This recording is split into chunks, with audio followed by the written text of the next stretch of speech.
Hello, everyone, and peace of Christ to all of you. I hope today we will have a good topic to discuss, and I believe it's very important topic can impact the life of many people.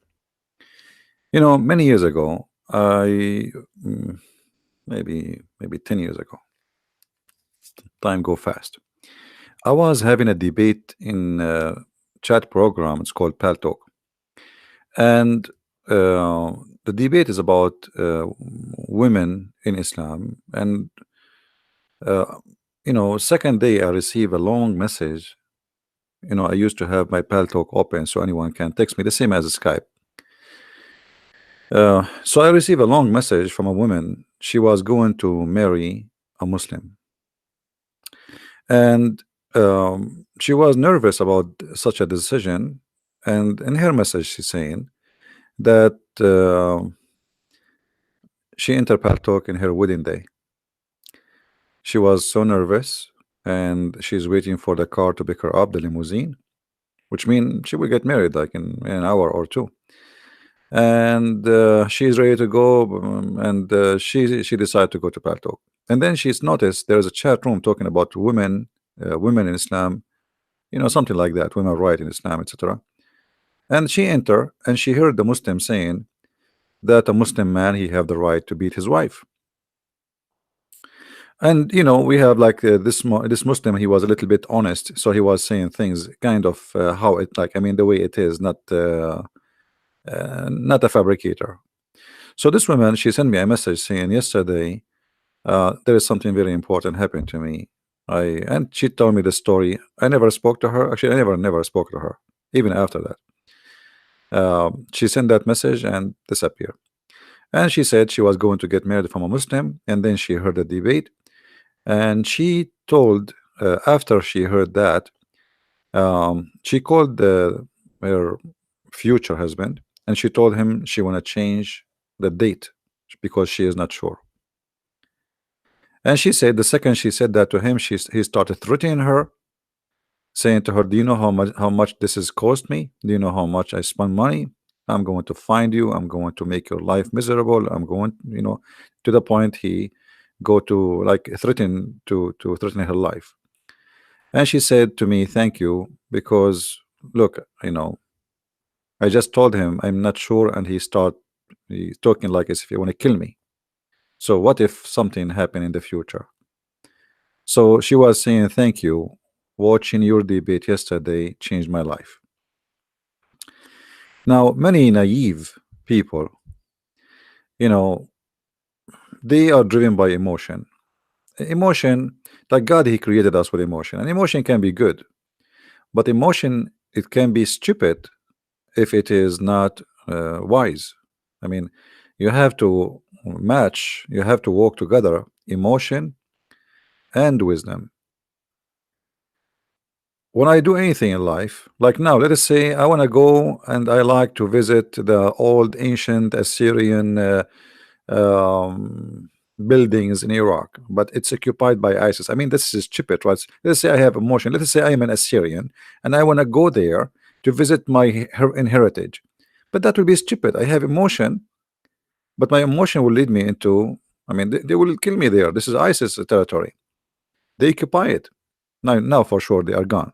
But I'm saying that you should not be a fool by emotion. You have always to think wisely, and not only with Mr. Muslim man, anyone. I mean, it's good to be in love. No, nobody's saying love is good. Life without love is useless. But love, not to the point you are a fool. So now, what is the problem with marrying someone he is a Muslim? First of all, we as a Christians, and I don't know, you guys, the one listening, how many of you is a Christian or not, but as a Christians, we cannot marry non-believer. And there's many verses in the Bible speaking about that in the Old Testament and the New Testament. So when you say I want to marry non-believer, when I say non-believer, I mean non-Christian, you are doing something against the command and the teaching and the wisdom of the Bible.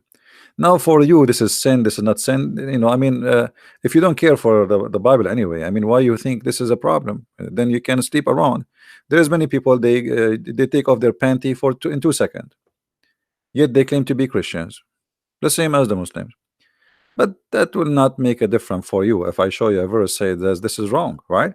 If I show you that you should not sleep around before getting married, then you will say, I mean, yeah, I agree with it, but I do it. Okay, so this is when we say the Bible says is for those who consider the Bible the book of God, and they are really Christians, not a Christian by name, who don't care really what the Bible says.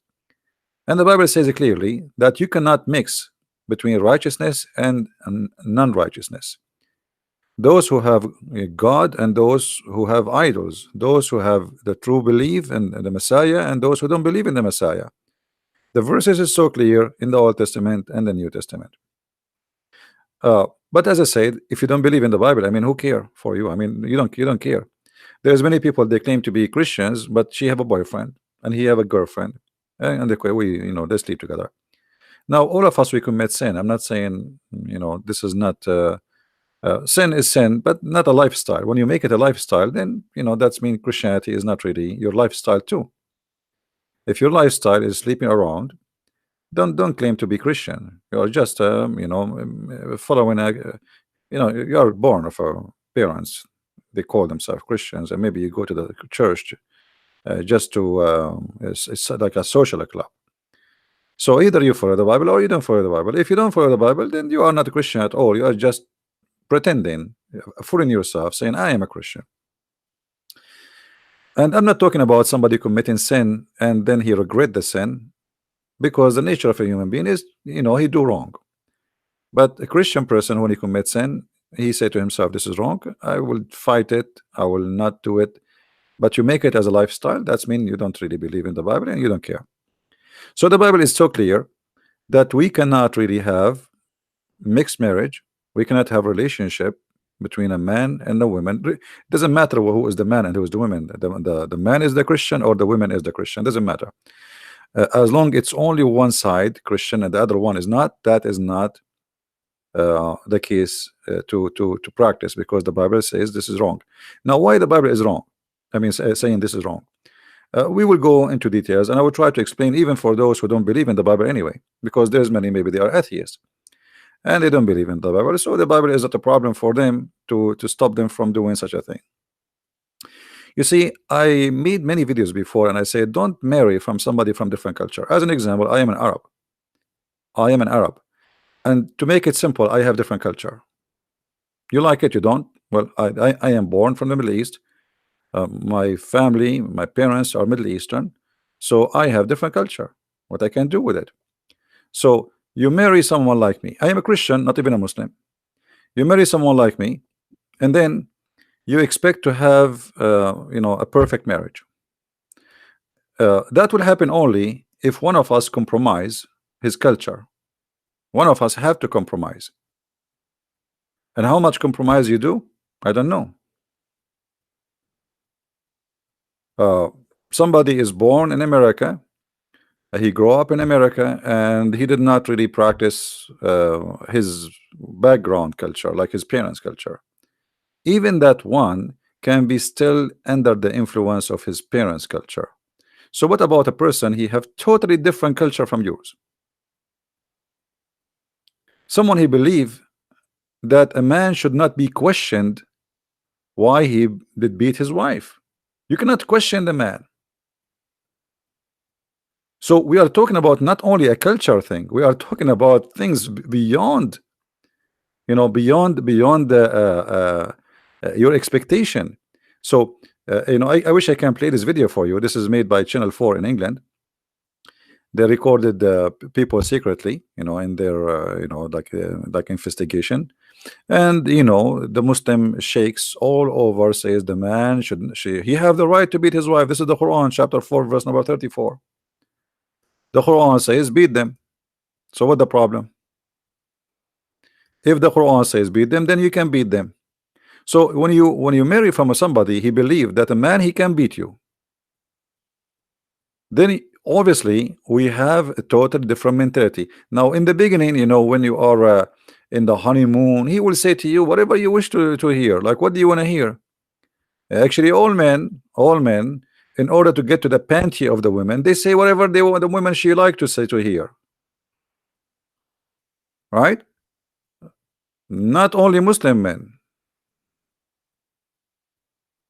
He say to you, I love you. He say to you, I'm crazy about you. He say whatever he say, just to get what he want.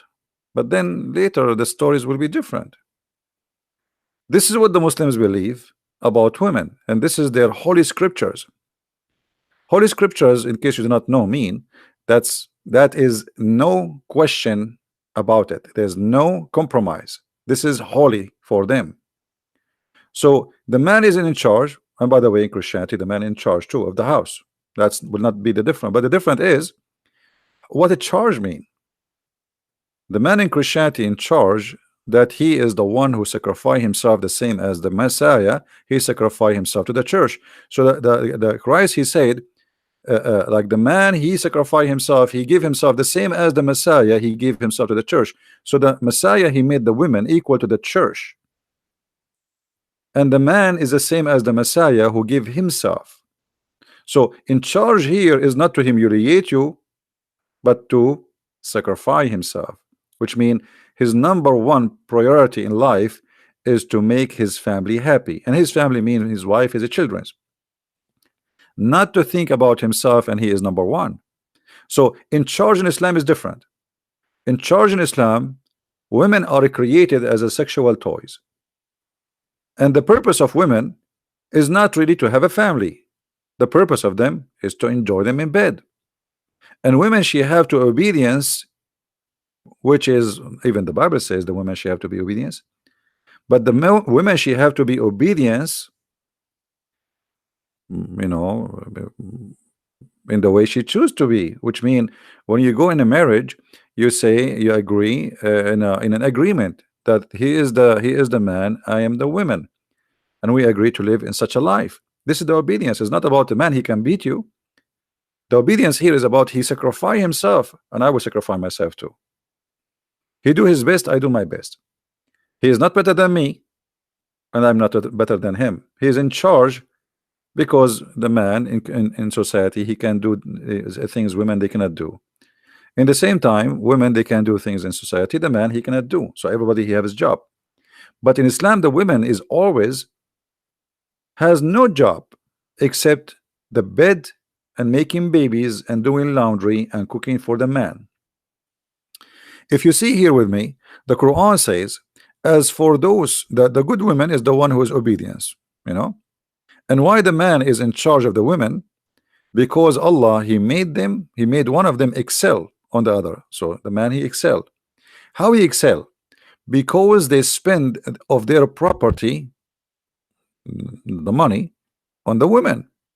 So here you notice right away that Islam look down at you as if you are a prostitute. The logic is, why I am excel? Because I spend money on you. And that is not only disrespect, that is far away from what marriage is about. Marriage is not about I spend money on you, because the woman, she is doing her work too. You see, if you go outside and you make money, and she is staying home, but you don't make money, doesn't mean you are better. She can work outside too, and she can make money. But her job inside the indoor is something the man he cannot do. It's equal, and maybe more important. But Islam always think about the women, that this is what you are made for. You are just a maid at home. You are the one who wash dishes, you feed the kids, you feed the husband, and before he sleep, you do some happy Indian massage for him. Do you understand, guys, what I'm saying? The mentality is different. So if I spend money on you, that's mean you became my prostitute. This is prostitute mentality. Women, she is like a prostitute. You spend money on her, so you expect what? Return. And what is the return? The return, you'll be obedience. And not only that, you see, if you are a maid of somebody, okay, well, but still the boss, he cannot beat you, he can fire you. No, in Islam, he can beat you. Our obedience guarding their secret as Allah He told them, and then as for those whom you fear rebellion, admonish them and banish them to bed the parts and discourage them. Here the translation, by the way, is very much big fat lie. In different translation they say to you first and second, and there are things which is and some of them they say to you beat them lightly, which is absolutely stupid and doesn't make sense. And we know that it's not beaten lightly. You know, we know the hadith where Aisha, she said a woman, she came to Muhammad and her husband did beat her, like even her clothes became greener than her skin became greener than her clothes. And Muhammad, he took the side of the man against the women, as you see here in the hadith. Now Aisha herself, she affirmed that she never saw any women she is suffering as much as a believing women. Read carefully with me. The women, she came to Muhammad to complain because Muhammad is the ruler, and she said to Aisha, she saw Aisha, and then she was wearing a green veil, and Aisha, she said she showed her a spot in her skin from beating, caused by beating. And it was the habit of the ladies. Look how the Muslim mentality, the habit of the ladies to support each other, which means this is not right, but this is the habit of the ladies. You know, ladies are women, you know, ladies support each other, support each other. So when Allah apostle came, Aisha said, I have not seen any women suffering as much as a believing women. This is summarized for us the life of women in the time of Muhammad. They have no just life.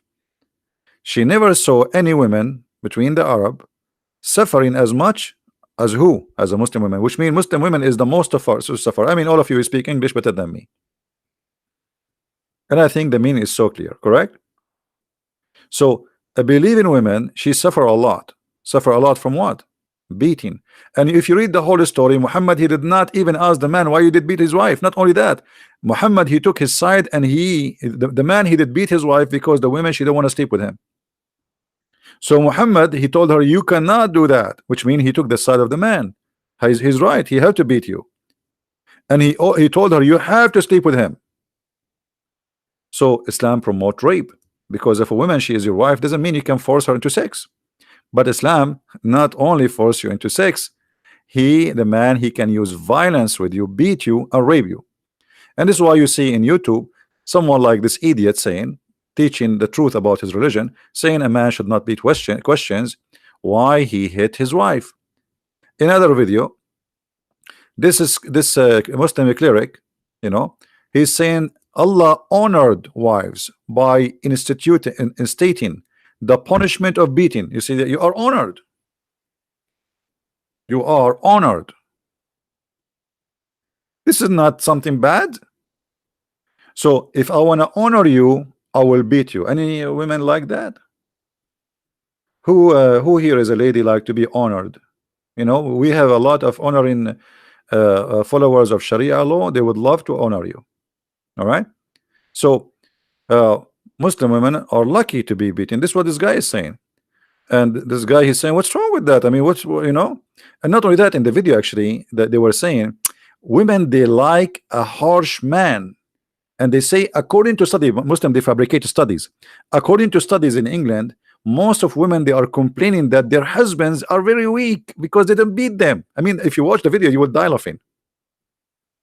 This is a study that women, they are complaining the men are not strong. What happened to them? They became weak. They are not beating us.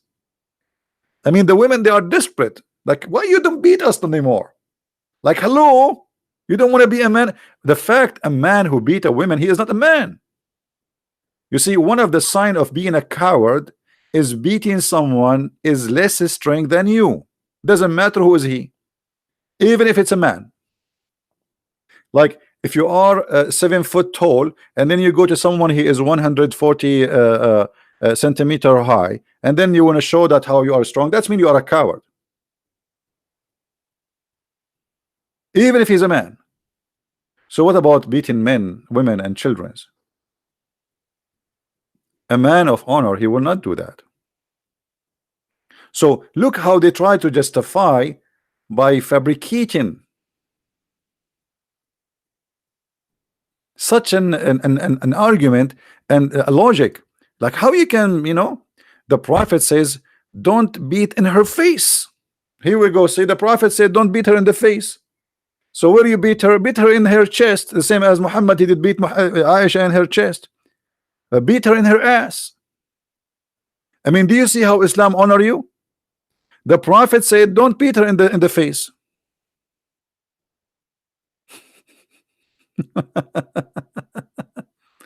So imagine you want to marry someone believe in this, and then you are expecting, and then you see some people, they are making articles about I married a Muslim. Yeah, we just see in a few years what you will say. There is a woman in Paltalk. She used to work uh, in an radio station in England, Islamic radio station. She married a Muslim, and she have from him kids, and they made her convert to Islam, and they used her for many years to speak in the radio station, so she would have fooled many women to convert to Islam, and God knows how many women were fooled by her. And then her husband went to Jordan. He's a Jordanian, and then he started going to Jordan like every 2-3 months. The husband don't work, the wife, she work. She's the one who had the money. Where are you going? To Jordan. Where are you coming from? From Jordan. So it felt like there's something fishy with this Jordan thing. Later she discovered that he married 14-15 years old young child in Jordan. And when she found out, she went crazy and she decided to divorce him, and then she decided to leave Islam and blah, blah, blah, blah, blah, drama. But it is not the fault of the Muslim man, it's your fault. It's you being stupid.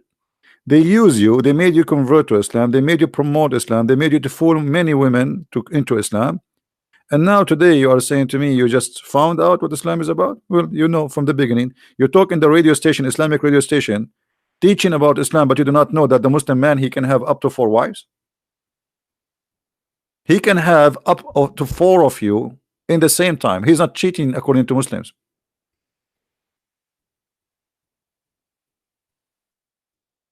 A Muslim, he do not need to cheat in order to sleep with someone else. Islam is religion teach cheating legally. If you do not do it in England, because Islam is not the law of England, he can do it still secretly without announcing the marriage. Actually, there's many Muslim men in Europe, they have 3-4 wives, and then they register them as a single mother, because then she can get the child support. There's no father support. The government will pay, which means the Muslim will have 60 kids, and you, from your tax, you will pay for his kids. There's actually a report on YouTube about a guy, he have many wives in Australia. He lived in Australia all his life for more than 20 years. He never worked for a day. Not even a day. The women, the Muslim women, they get a child support for his children from the government. Everything is for free. Their food, their apartment, their rent, because they are not registered as wife legally. But for them in Islam, it's okay, because for them at the end of the day, the law of the government is not their law. It is a Sharia law. So Sharia law saying that they are his wives, they married in the mosque. So legally he can sleep with them according to Islam. And the government, they have to pay for the children, because the woman, she said, I do not know who is the father. I do not know who is the father. So when you want to, when you talk about I wanna marry, first of all, shouldn't you ask yourself what the word marriage mean? Like you see, guys, here, even in translation, look what the Muslim they say to us. It says here, if you cannot be fair with the orphan, and then they translate saying marry. In Arabic doesn't say marry. There's nowhere in the verse it says marry. It says fankihu. The word inkahu mean F them. F them. And look what the verse saying. I want people to analyze carefully with me. If women who they are seem good to you, okay, by spending from your property, and but what kind of what exactly is that? Like marry a woman, she you love her? No, no, no. There's no marriage here. It's just a if in them. If a woman, she you think she is good for you, which means she is beautiful, she is whatever. And then look what the Quran says. Uh,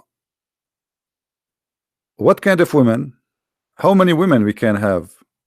It says starting from 2.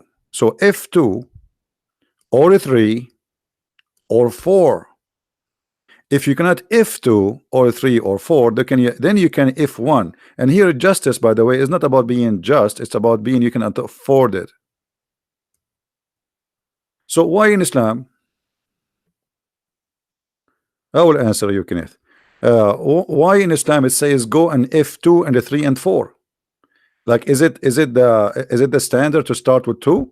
Yes, Islam prefer you to have 2 and 3 and 4, but only it is not likable to have 1. Only the one who cannot afford it, then okay, go for 1. But a good Muslim who is following Allah, he should start with 2 and 3 and 4, because Muhammad, he said he wanna increase the number of Muslims. So marriage here is not exist. This is a sex contract. Now I will go back to the verse. I want to see the question.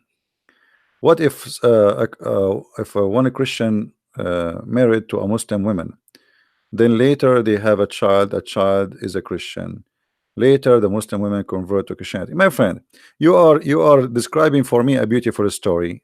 Most likely is not going to happen. So you are guessing maybe this will happen. What if this is not happen? What if what is the opposite? What if the woman, she was able to make you and your children Muslims? Secondly, who said to you you can marry a Muslim woman?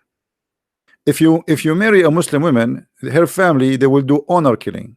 Maybe you do not know that, right? Because it's forbidden in Islam to marry a Muslim woman. And here you need to ask yourself, why in Islam a man, he can marry Christian women, but a Muslim woman, she cannot marry a Christian man? Because the law is that the children, they belong to their father. So Islam allow, just for the sake of increasing the number of Muslim, allow the Muslim man to have a non-Muslim woman in his bed, but not because he will love her, but because to increase. Otherwise, why a Muslim woman, she cannot marry a Christian man or a Hindu man? She cannot. You see, if you search in Google, Tunisia just left the ban of marrying non-Muslims, but this is the only country in the Middle East did that, because they are trying to they are under the influence of many European many Tunisian, they live in Europe. So now they decide that this is not right. I mean, so, but this is against Islam. There's many Islamic countries, they made a threat against Tunis. Actually, they threat them, they will they boycott them, they will not buy product from them, just because they decide to allow a Tunisian woman to marry non-Muslim. Why a Muslim woman is not allowed to marry non-Muslim? This is Islam Online. You can search on the internet. So the point of marriage here, obviously, there is something fishy. I can marry from you as a man, but you cannot marry. I can marry your sister, but you cannot marry my sister. Why? Oh, because you are a filthy pig, and then if you marry my sister, you will make her kids Christians. I'm a Muslim, I will marry your sister, and I will make her kids good, which is the Muslims, right? So this is the logic. They are not marrying really. It's just it's a agenda. It's an agenda to promote the number of the Muslims. So you will be naive if you think, okay, well, I'm going to marry a Muslim woman, and then the kids will be. It might be the opposite. Actually, most of the time, it's going to be the opposite, because Muslims are very well trained to attack Christianity, and everything in Islam is based on attacking Christianity. So this woman or the man you marry, he is already full of it. All his life, he is hearing articles, Quran, the Christians are bad, the Christians are actually, and here by the way you will see the hypocrisy of the cult of Islam. How in Islam it says you cannot take a Christians and Jews as a friends, and then in Islam it says, you know, okay, you can marry from them. For the sake of promoting the numbers, they are willing to do so, right? If a Muslim cannot take you as a friend, that means your husband cannot take you as a friend. Let us say you are a Christian woman and you want to marry a Muslim, and you know obviously you are not really too much of a Christian woman because you don't care for the Bible. For the Bible says it clearly, you know, you can go to Corinthian, you will see clearly it says you cannot do that. Oh, you believe, take not the Jews and the Christians for friends. They are friends one to another. And he among you who take them as a friend, he is one of them. He is a wrongdoer, he is an evil. Okay. So now the man, he want to marry you, but he cannot take you as a friend. Guys, are you listening? Did you notice something wrong here? Did you notice something wrong? He is willing to marry you, but Quran forbid him from taking you as a friend. So what are you? You are a, you know, just a sex partner. Islam does not promote marriage. You see, this is why the Quran did not use the word marriage. Let me find you, because some Muslim they will say, oh no, the word inkahu it means marriage. Absolutely false. Let me show you the reference.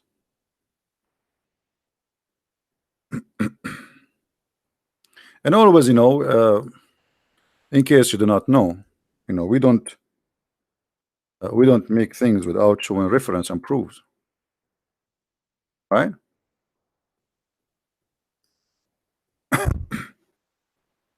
Otherwise, talk is cheap, right? Anyone can talk, and talk is cheap. We don't do Islamic method of argument where talk is cheap and they say whatever and they debate themselves and they win the argument because nobody is answering them, getting them busted. So let us see what the word nikah mean. All right,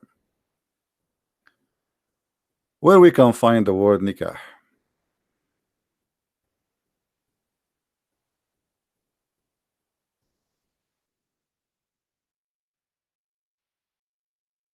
Here you will see what the word nikah mean. Guys, is it clear? Is the screen clear for you? Can you read the text? Let me try to zoom in more. Nikah literally means sexual intercourse. This is who saying that? This is not a Christian prince. This is their Islamic website. This is alislam.org, official Islamic website.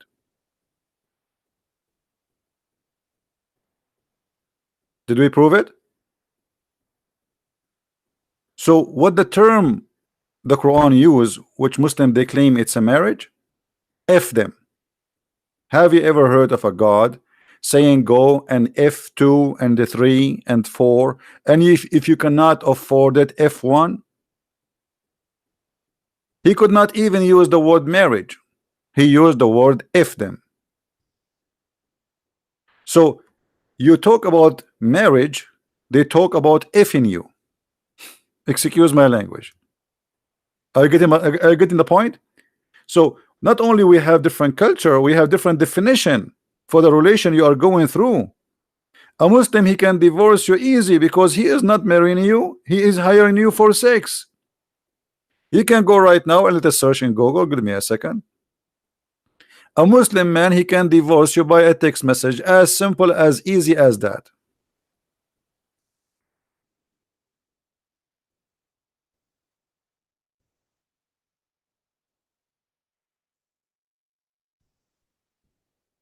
Why it's so easy? Because you are not a wife, you are just a woman in the bed.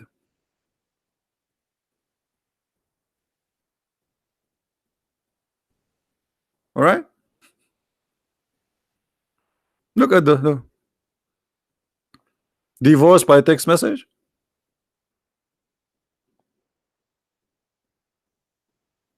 This is serious. This, you know, so if you want to be a fool and you think you are marrying a Muslim, you're not marrying a Muslim, you are marrying a text message.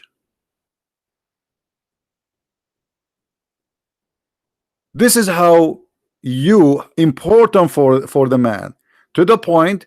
Okay, I'm driving my car. Okay, you are divorced. All right, nice to meet you.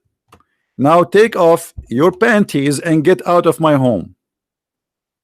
And by the way, in Islam, you don't get 50% of the inheritance or his money. You get nothing. You get only what is written in the contract. I remember when I was in school, a guy, his name is Muhammad. He's a Bedouin. He was upset. Well, we were like very young, like a teenage. So I said to him, "What's wrong?" He said, the idiot, my father, he divorced my mother. So, well, I'm sorry. Well, what happened? He said, well, what happened? He kept marrying younger. Each one of them she get older, and then he replaced her as much as soon he saved some money. He get a new wife. That's what they do. And look what happened when he married this woman long time ago. They wrote in the contract, let us say I will transform the money into the dollar. Okay, I will give you $50,000. But this is when he married her 20 years ago, right? And 20 years ago, the $50 million is like $5 million.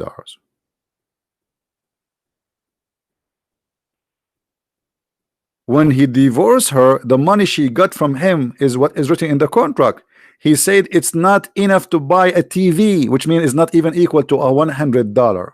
Imagine. So she spent most of her life washing his underwears, taking care of his family, and now she have to leave with less than $100 in her pocket.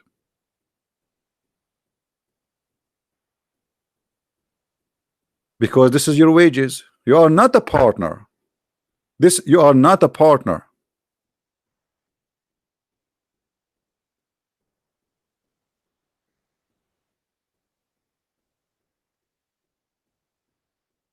So if you think you are getting into marriage, I say to you, sorry, you are being a foolish person. This is not a marriage. Can a divorce occur by text message? And in many Islamic countries they approve that already, and actually Sharia court approve it, because at the end of the day, yeah, the man, he have the right to divorce you by just stating a statement saying I divorce you. That's it.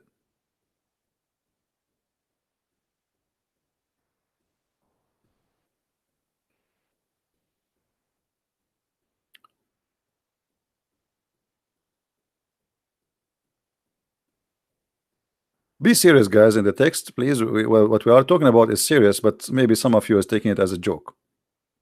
There's many people, their life can be changed and can be switched upside down by such a mistake they do in their life. In the beginning, the man who would be nice, any man, I mean, any woman, any man, in the beginning, the relationship, he love her, he's so crazy about her, she is so crazy about him.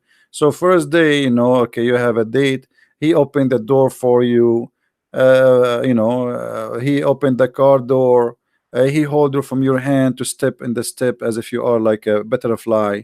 And yeah, 2 years after, he don't open the door for you, he asks you to open the door for him. And if you fell down in your face, he will say to you, what's wrong with you, are you blind? A year before, if you fell down, he would say, honey, what happened, are you okay? So don't be fooled, don't be stupid. There is no marriage here. It is just a contract for a sexual relationship.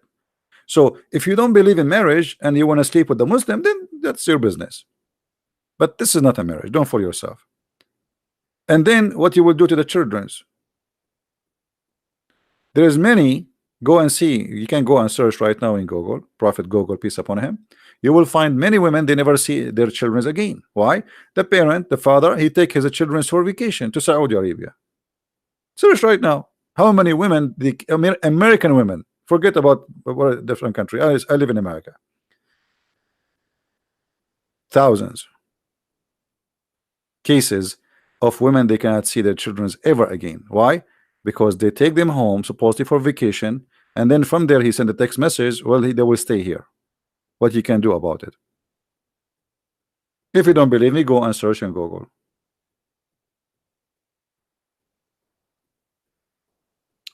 Yeah, Muslim, and Muhammad himself, he did that. You know, if you don't remember the story of Sauda, Sauda bint Dama, she became old, and according to the hadith, with my respect to everybody, I don't want to use like word which is not nice, but obviously she became old and ugly and fat and whatever, you know, all the terms you use in a street, you know. I'm just trying to make it just as it is. So actually, there's a verse about it in the Quran. You see, in the Quran it says, if a woman, if you fear that they are doing the shoes, you beat them. You beat them. But if the man doing the shoes, look what the Quran says. The same act.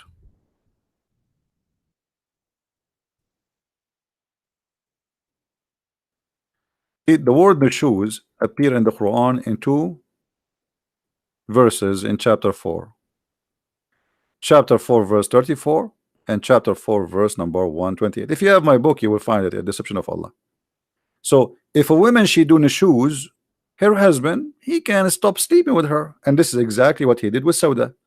And Aisha convinced him that don't divorce her, let her give me her day, because Muhammad he have to give a day for every wife. He have 13 wives and hundreds of sex slaves. So Muhammad, it's okay for the Muslim man if he stop having sex with you. Actually, you are lucky if he stop having sex with you, he don't divorce you, because this poor woman Sauda, she will be homeless, and there's no retirement. I mean, how she will support herself? She served him all her life, and now he will dump her because she became old. So Sauda, she spoke to Aisha. She heard that the Prophet he is going to divorce her because he stopped coming to her house. So Aisha, because she's smart, she said to Muhammad, don't divorce her. I mean, what you will lose? Make an agreement with her that she agree to give you the day which you used to give to her to me. So I will have 2 days. 2 days mean more money, because all the gifts they come to Aisha. If you remember the story where all the wives of Muhammad, they were fighting over the gifts. The gifts they come to the house of the Prophet wherever he is. So if the Prophet visiting Aisha, the gift will go to the house of Aisha. If Muhammad visiting Hafsa, but then Aisha, she threat all the people that, you know what, if you want the gift is a bribe, is not really a gift. If you want what you're asking for to have to come true, then you better to send it to my house, because I am the one who have influence on him, who can make him agree to do what you ask for, because the gift is a bribe. It's like you have a minister in a government and you want him to do something for you, so you send him a gift. Otherwise, why people want to send gifts to the Prophet? I mean, you are a prophet of God. What does that mean? What's gift about? Is about what? And why they are coming to the house of Aisha?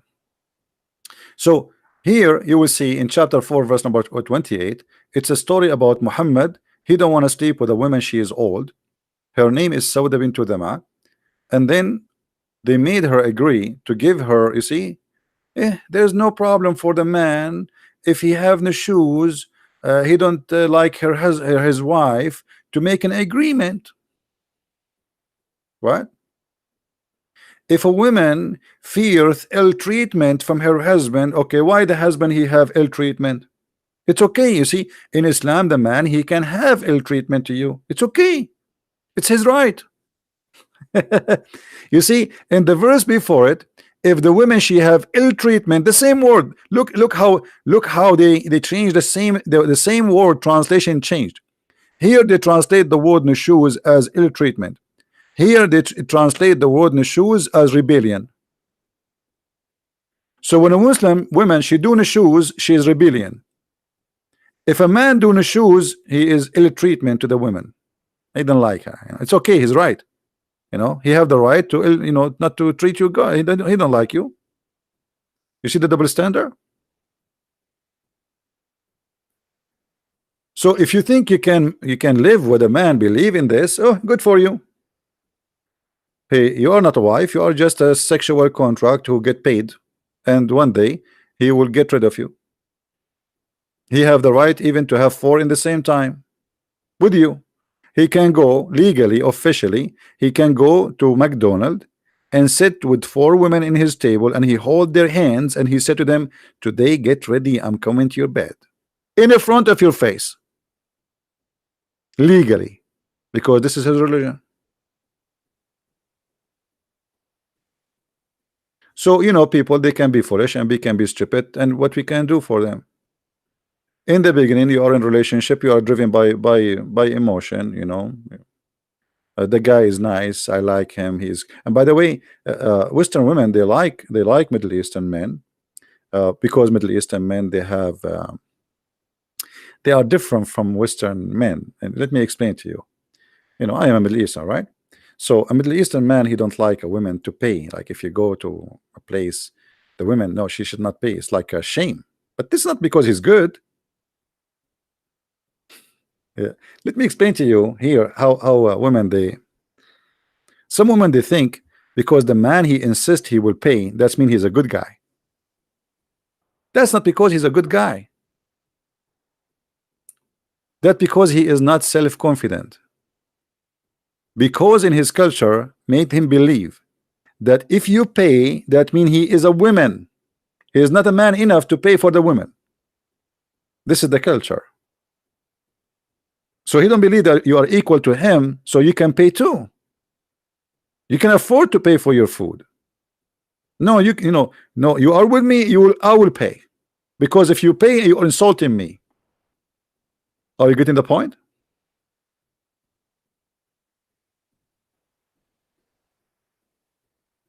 Do you guys understand me? It's not because he is he's better than a Western man. No, because he look at you down. You are under his this is what you see. This is why the verse there, it says, why the man, he is in charge. Do you remember, guys? Why the man is in charge? Who remember the verse? Why? Because they spend of their property. Do you understand, people? He spent his money on you so he can enslave you. It's not because he is a good guy. He spent his money, so now you have to be what? You have to be obedient.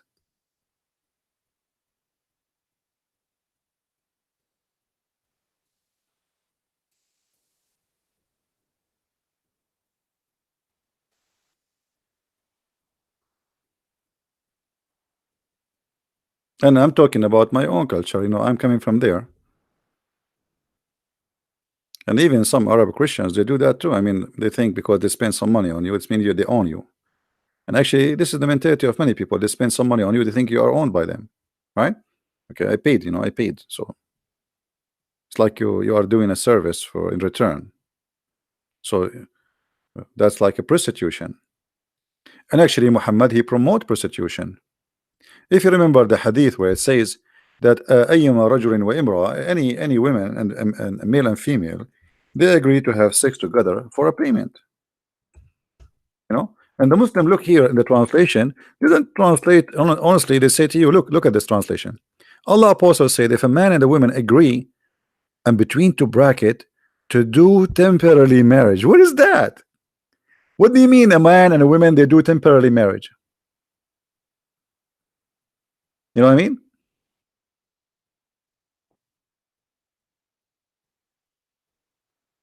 Have you ever heard of a cult like this? A man and the women, they agree to do what? Sex. Is that sex because they love each other? No. Here, what Muhammad is talking about, there's a condition. If we search right now in Prophet Google, let us do that. We can search for conditions of mut'ah. Let's see. I will search in English so you can read with me. Conditions of mut'ah. There's conditions. What is the conditions? Let me find you the conditions. All right. The 4 pillars of mut'ah. This is what? This is Muslim website. Don't say Christian Prince making things up, blah blah blah. I know you Muslim. The funny thing about the Muslims, you bring a cucumber. You make it, hold it in his hand. You ask him, what is this? He say to you, this is apple. Okay, you put it in his mouth. and you ask him to bite it. What is this? This is apple. You make him chew. Okay, how it tastes? Tastes like apple. So you show it to him, you put it in his mouth, still he deny, and he don't want to say, yes, this is what it is. So this is what we do. We show it to them, and still they will say to me, liar. So this is a Muslim website, the 4 pillars of muta. What is the 4 pillars? Of those women who you enjoy, give them their appointed wages. Guys, do you see the word wages? People, women, ladies, do you see the word wages? Okay, here we have an opportunity for you ladies who want to make some money. Who is a lady here? She like to make some money. So number 1 pillar, chapter 4, verse number 24, they have to get paid. It's wages. Okay, get paid for what? In the same verse it says, they see, they did not post the whole verse. It says, for you enjoy it.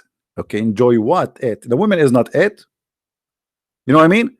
When you say you enjoy it, okay, enjoy what? Do we call women it? What do you think, guys? What is it? That it goes to what? Her vagina. For you enjoy it, you pay her wages. Let us go to Quran chapter 4. You see here they post for us little part of the verse, not the whole part. Let us go to chapter 4, verse number 24.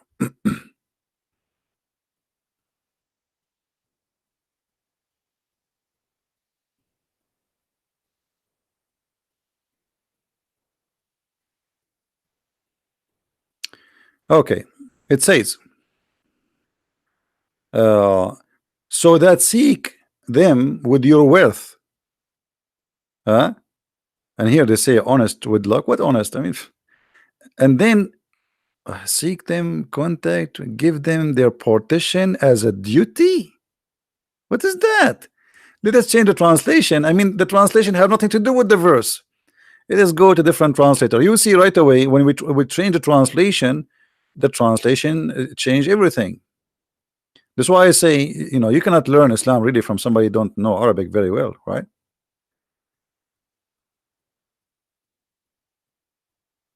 Yeah, the word for marriage is zawaj, zawaj. This is the traditional language word, Okay, or they say the official one. And here you will see, okay, seek marriage by money, bridal money given to by the husband to the wife in the time of the marriage. That's not true. And look, from your property, desiring chastity, not committing illegal sexual intercourse. So those of whom you enjoyed sexual relationship, give them their wages. So you see here they try to fabricate the translation, but we get the point. So when your money is due, when the money is due to the women, here it says in Arabic, for you enjoy it, enjoy her vagina. Here in the translation they translate it as what? You enjoy their sexual relationship, because they're trying to hide the ugliness. Enjoy it, it goes to enjoy their vagina. So because you enjoy their vagina, you have to pay them. This is why a Muslim man, if he marry a woman temporarily or not temporarily, he don't enjoy it, he don't pay. Do you know? Let us say, because okay, I have a contract with the woman. She's supposed to have a contract, sexual contract of being my wife, but she did not go to the bed. Then I don't have to pay. So the due is due only after she take off her panty, and then we enjoy it, and then she can get paid.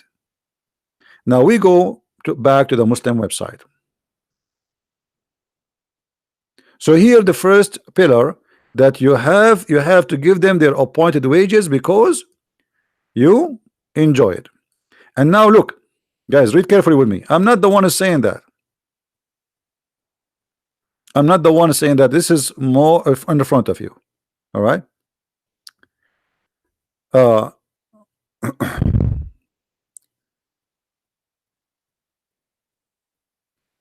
Are all employed, the women the women, she is an employee. She is employed.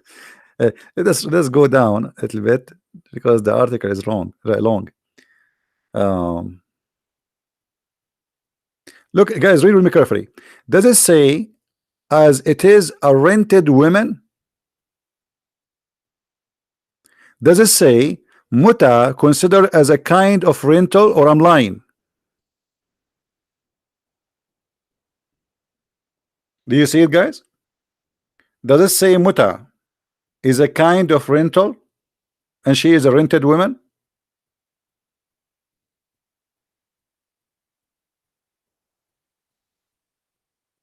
Who is a Muslim want to say something to us? Who is a Muslim want to say something to us? Rented women? So you want to marry a man, he believe that you are rented women? If you tell me that your husband he don't believe, so why you call him a Muslim then? Why he claim that he's a Muslim? Why he call himself a Muslim? Okay, call yourself Hindu. Say I'm an atheist.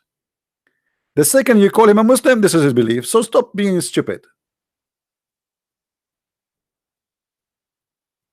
Rented women. You are not a wife in Islam. You are rented women. I hope those who make videos, I mean, out of my videos, they can cut the videos and make it short and, like, you know, cut this part and show everybody. And maybe I should make a short video about this topic, rented women. Maybe tomorrow I will make a video about rented women. So where is the marriage? Where is the, you see, marriage in Christianity is a holy relationship. Marriage in Islam does not exist. You are a rented woman and you get paid for what you are rented for. That's why the man, he can text you a message and he divorce you because you are just an employee.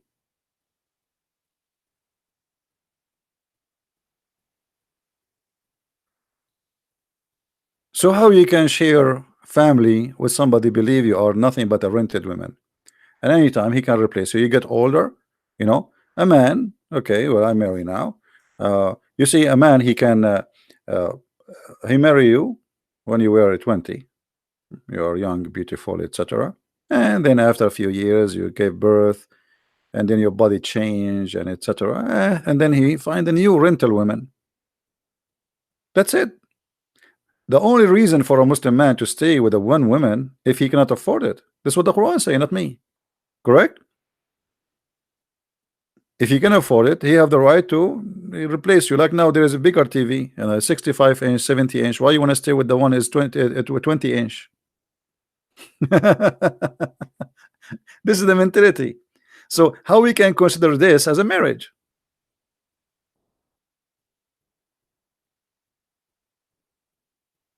What you will do if you are married to a Muslim, you think you are married, and the guy he decide to invite three girls he just married, and he want to have sex with them in your house. What you can do about it? Nothing. Nothing. What you call the police? They would. Even if you call the police to say my husband is beating me and he's raping me, they will go and take his side. Do you know in the Middle East that if a woman she leave the house of the husband without his permission, the man he can call the police and you will become wanted in the whole country? You will stop in any checkpoint, any airport, and they will put the cups in your hands and they will bring you home like a goat. This is called Baytut Ta'a, which means the house of obedience law. The house of obedience. The man, he can arrest you. He called the police. My wife, she left me. Okay, the police right away, they will make a report. What's her name? Give us her information, and then she will become wanted as if she is really a big fat criminal. And the second you get arrested, they will take you like a goat, and you will be humiliated in the front of the public because everybody will disrespect you because you're a bad woman. You're disgusting. It doesn't matter if your husband beat you or whatever he is doing. Still you have to obey and you have to stay. So I don't know. I mean, if what I can show you tons of things. I mean, you can search and search, but don't be fooled by a woman. She say to you, I married a Muslim man, he's a nice guy, and okay, let us see after a few years. Let us see for how long this nice guy will be there.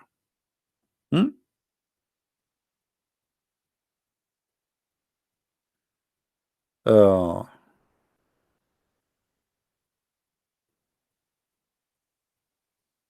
and then, by the way, here they continue explaining the formula. The formula. There's a formula. What the formula? You have to make a declaration.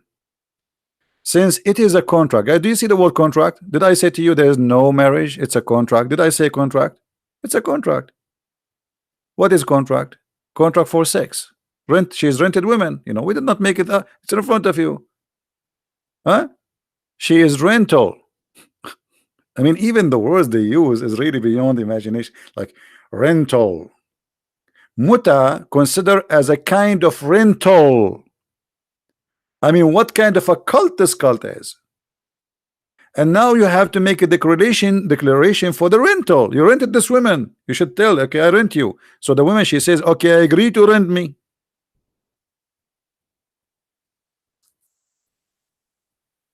Hmm?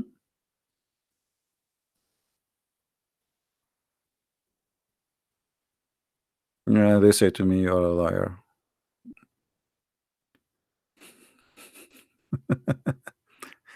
In the definition of rental,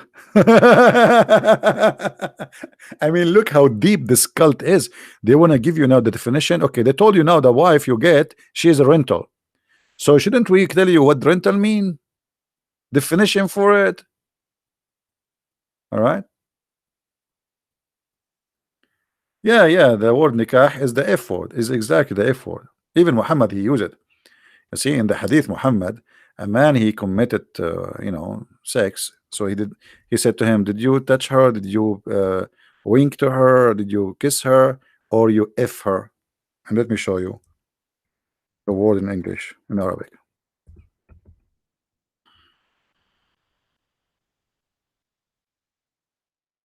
All right, here we go. This is the word in Arabic as it is in the screen. Did you f her? If you go and read the translation in the English, they don't say, "Did you f her?" You can, they translate as, "Did you have sexual intercourse?" But he did not say, "Did you have sexual intercourse?" This is the word "if." Ask any Arab guy, "Did you f her?"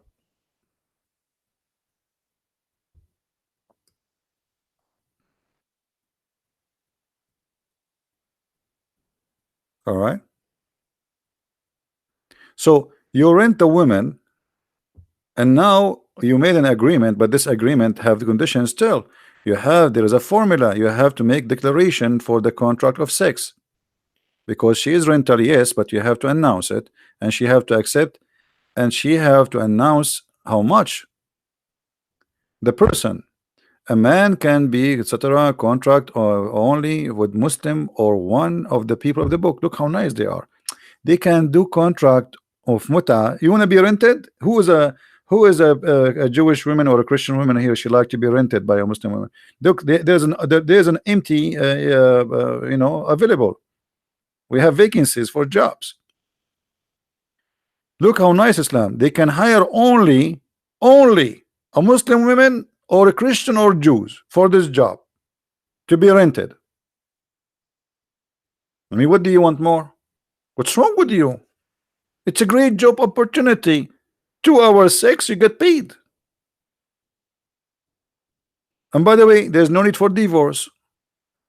Before the man he put his pant on, the divorce is initiated, because in this contract you have to say for how long. This is what they are coming, like here they say the person, and then you will see they say to you the timing. You see the time period. You see the mudda, the time period, which means you have to agree, both of you, for how long. So if you agree, like let's say you are going in the elevator, and you are a male and she is a female, and you both of you are Muslims, and you like her, she is beautiful, you can do muta. Especially if you live in the Middle East, the elevator can lose electricity for 10 hours. So you say to her, "Can I do muta with you?" And then she say, "How much you will pay?" You say, you don't really look good, so I will give you a price of a hamburger, $5." And then you have to say for how long. You see, Islam is it's a very decent religion. You cannot just say I want to have sex with you and I will pay you. No, you have to say for how long. And then the women, she have to repeat after you, and she say I agree. Read with me, guys. Read for me. I'm not saying that. This is in front of you. Imam was once asked if it's possible to conclude a contract of muta for 1 or 2 hours.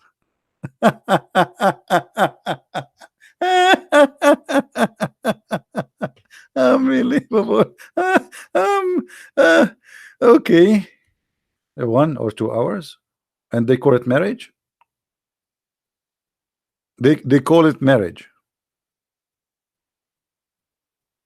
And look at the answer of the Abdul, the Sheikh, the Imam.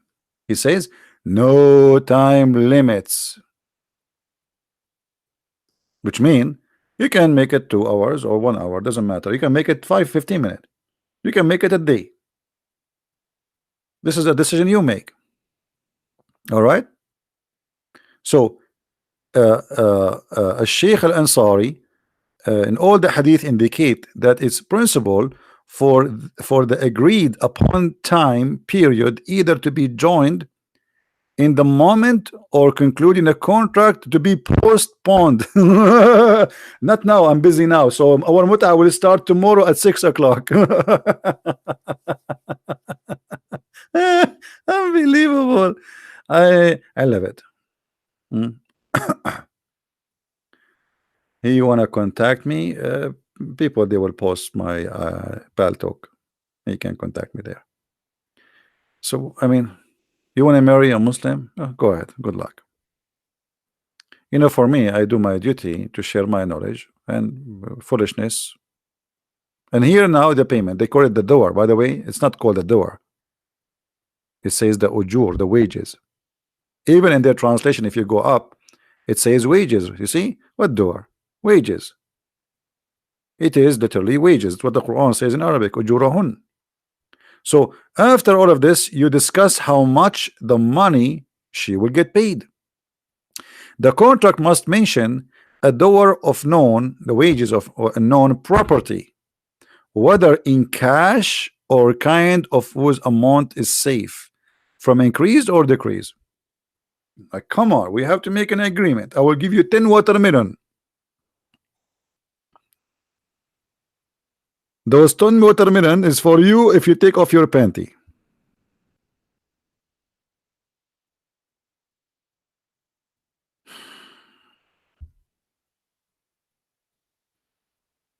So to make it simple, when you want to have a relationship, you have first to find someone you have the same definition for life around you. Definition, very simple. I mean, when we say this is right and this is wrong, what is right for him is very wrong for you. So how you can marry this man? Are you getting my point? In order to have a relationship, to live together, even if you are a believer or not believer, this is your business. Maybe you're an atheist, but living with somebody, you have to reach an agreement. In the beginning, a Muslim man, he will say whatever you want. Oh, don't worry, I am very open-minded. You can wear a short skirt. And slowly, he start putting pressure on you, but being aggressive on you, showing you he don't like what you are doing, so he will force you to change the way you dress. And after that, he will ask you to change the way you talk. And after that, he will ask you to convert to Islam. So what was calling himself open-minded, he will end to be something else. But anyway, I think there's many women, they like to be rented, so it's a good opportunity, make money. You know, I remember once a stupid woman, and I'm sorry to say the word stupid, but she is. She contacted me in Paltalk, and she said she married to an old guy. I think it was in Kuwait, very old man. He's like 95, 97 years old, and she is in her 20, 30, something like that. I forgot the details really. This is a long time ago.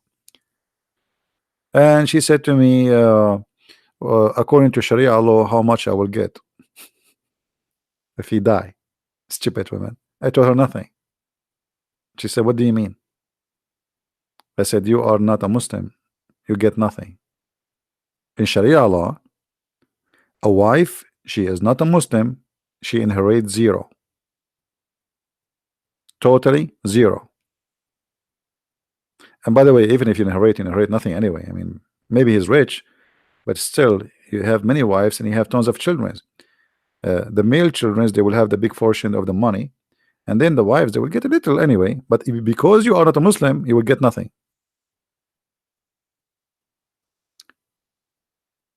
Zero. A non-believer cannot inherit a believer. That is an Islamic law.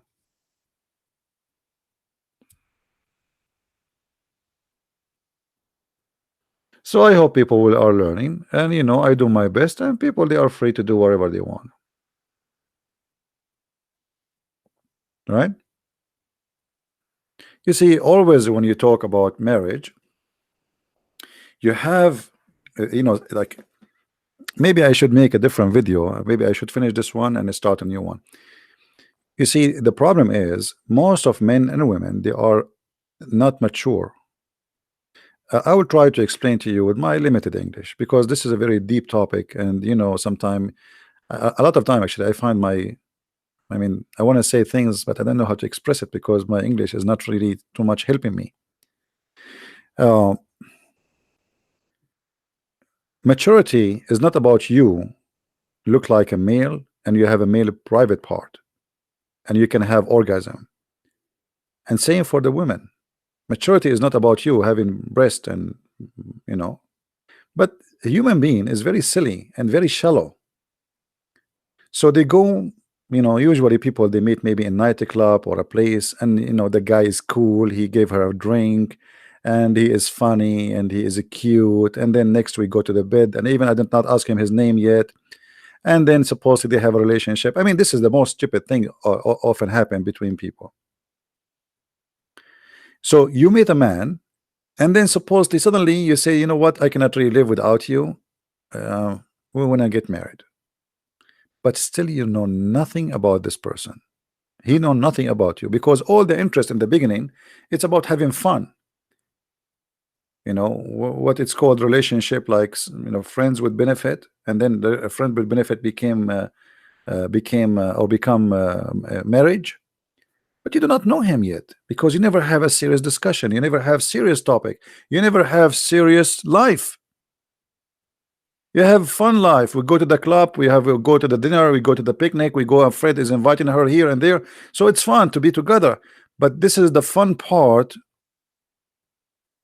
And then when you get involved with real life, then you notice that this person you get married from is not what you think. He's far away from your dreams.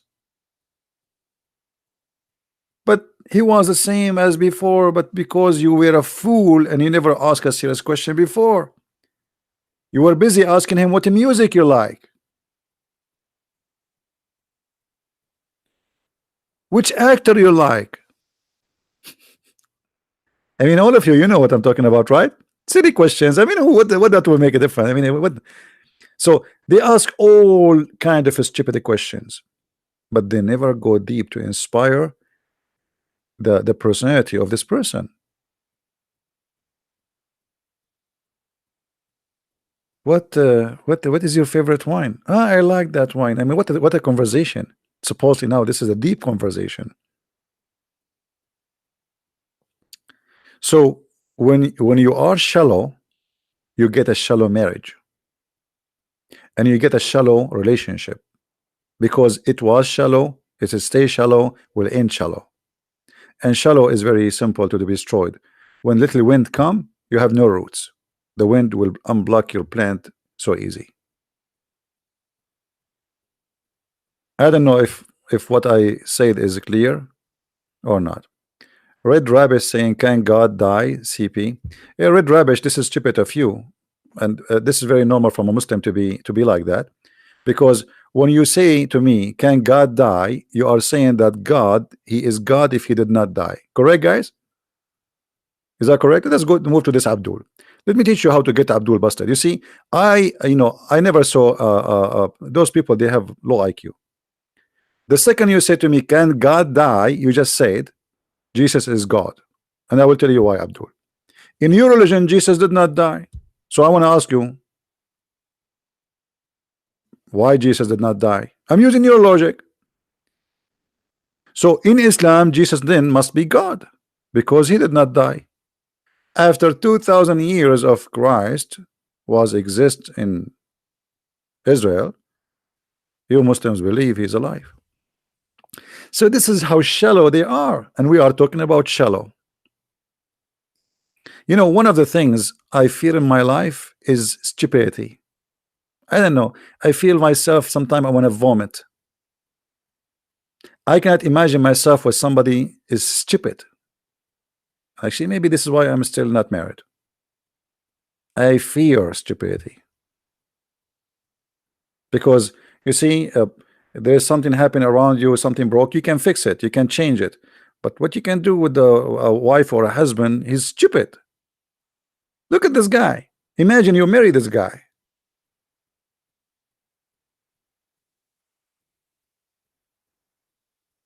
Imagine you marry a guy who have little brain like this. Jesus, how Jesus can be God? Can God die? You Abdul, you Muslims, you yourself, you believe that if a human being he die, he will be tortured in the grave. Now I want to ask you, you are dead and you will be tortured. Stupid. You are dead.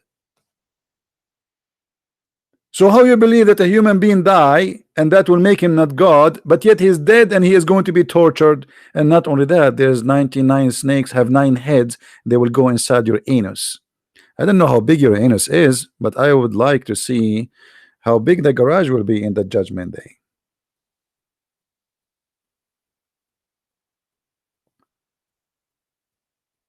And this is one of the reasons Muslims don't dare to debate me, because they are no match. They are shallow in their knowledge, shallow in their thinking, and shallow in their you know, the way they present even their case, right?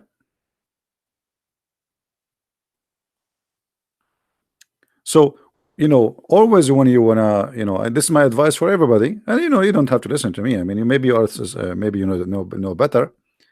I'm not here to tell you what to do. I'm just sharing my opinion that don't be shallow when you meet somebody. Otherwise, you will have a shallow relationship. Even if he is a man of God, even if he's a Christian, so what?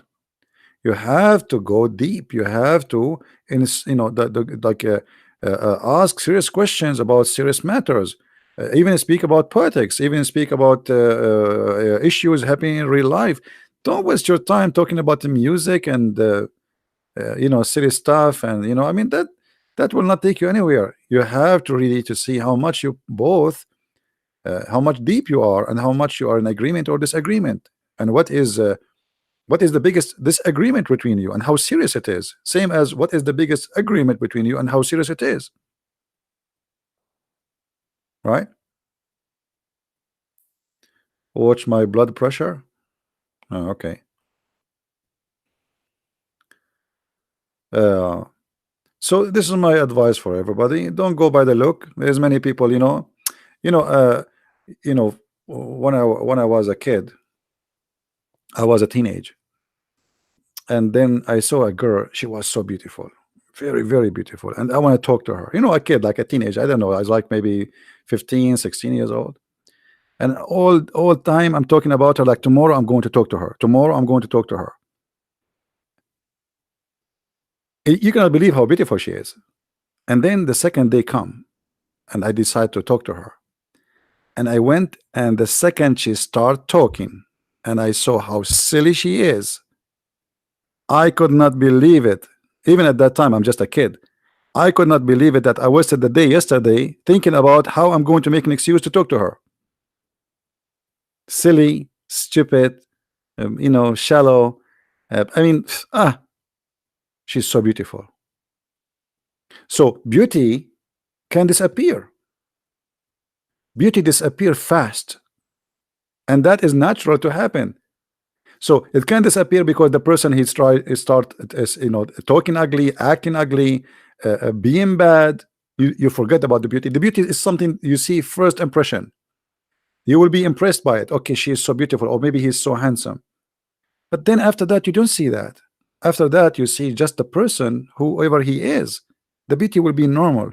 Even a person, like in the language today, they call someone is beautiful, somebody is ugly. But I don't believe in that, because ugly can be beautiful too. So you see someone first time, oh, he don't look good, but you start talking to this person, man, this person really good to talk to. I enjoy his company or her company. So the beauty in the beginning maybe attract you, but it can be fake, and it's, it will later will destroy your life. So try to be more deep and not to judge, as as they say, you judge the book by its cover. And there's many people actually, they buy the cover of the book, they don't buy the book. This is why if you go and watch TV, you will see a bunch of girls wearing short skirt. I don't see any women there. She don't look good. I mean, look at them. Open Fox News. What is that? It's like a show in the morning. A bunch of girls wearing very short skirt. They are blonde and they are tall, and even their teeth is perfect. Their eyelashes is like an umbrella. Their hair is wow. I mean, and their smile is there even before there's a joke. Fake smile, fake face, fake, because people, they learn to be fake. They like to see something fake. We used to this culture. Fake is appealing, right? Fake is appealing. And by the way, maybe if you if you talk to me in person, you will not like what I talk, because I'm a serious person, and I can be very funny too, but still you will not like, because it put too much pressure on you. Because even my joke is going to turn to be something will make you think, and thinking is very, I mean, it's not good for many people. Why I want to think? I mean, thinking? Why I want to think? Right? And sometime foolish person, foolish man, they will be perfect with foolish women. Try to find your match. But the problem then, foolish man, foolish wife, we will have foolish family. That will be a disaster. Right? Anyway, you got to give people chance. You cannot automatically assume. No, I'm not. I'm not. Did you guys? So this is what you understand from me, Mika? This is what you understand from my speech? Okay, let me tell you what, Mika, you did. There's a Saudi guy. He went to a class about philosophy. An Arab guy like me, and we are Arab. We are very good in philosophy. We are the one who made philosophy, actually. Just joking. So the guy, he went to the class to learn about philosophy, logic. The class that day, it was about logic. So the Arab guy, like me, let us say it's me, so nobody will feel offended, said to the teacher, "What is logic?" The teacher said, "Well, logic is to know something from something." The guy, he said, "I don't understand. What does that mean?" He said, "Well, I will ask you a question now, and from that question, we will see how we can find more information about you." I said, "Okay, that's interesting." So the teacher said to the man, to the student, "Do you have chain in your home?" Chain. The guy, he said, "Yes." He said, "Uh-huh. Now, as long you have a chain, that's mean you have a dog." The guy, he looked at the teacher like, "Wow, yeah, true. I have a dog. How you know?" He said, "As long you have a dog, that's mean you have a big yard, you have a garden." He said, "This is true. Yes." He said, "As long you have a chain, you have a dog, you have a yard, and garden, that's mean you have a nice house, big house." He said, "Yeah." He said, "As long you have a dog, you have a chain, you have a yard, you have a big house, that house need a lot of care, and that's mean your mother, she is a very good woman taking care of the house, such a big house like this." The guy was like, "Wow." And now what he learned, that because of the chain, he was able to learn that his mother is a good woman. Logic. So now this guy, he want to practice the logic which he'll just learn from the teacher.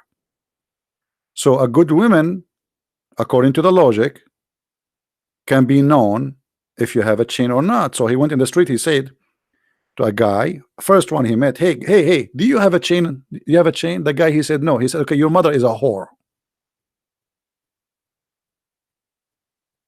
Because his mother, she don't have a chain. This is what he learned from the logic. And this is what you did make in Mecca.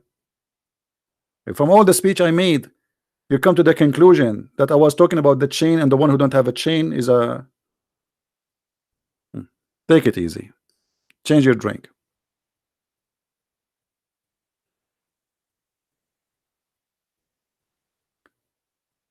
I don't know. It's you see, like, don't be shallow. You are not listening to me. You are not even listening. I'm trying to explain in details, and still you don't understand what I'm saying. So what I will say, what I will do. So now we go and say, okay, Christian Prince, he said, if you talk about the music, that means you are shallow. No, I did not say that. Talk about the music. Nothing wrong about the music. Why not? Don't be shallow.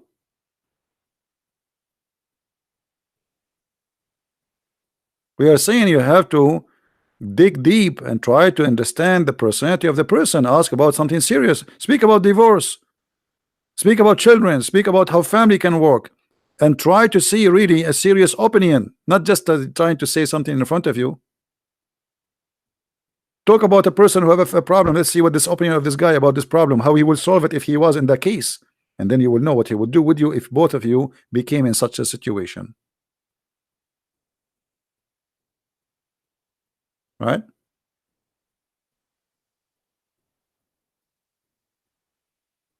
Yes, Princess, she is asking. Oh, this is not for me. She is asking if a Muslim is, if the Prophet he came to your house and he liked your wife, what you will do. Actually, according to the Muslims, according to Sharia law, if the Prophet his eyes fall into a woman and he like to have her, the husband he must divorce her immediately. I'm married? No, thanks God, I'm not. All right.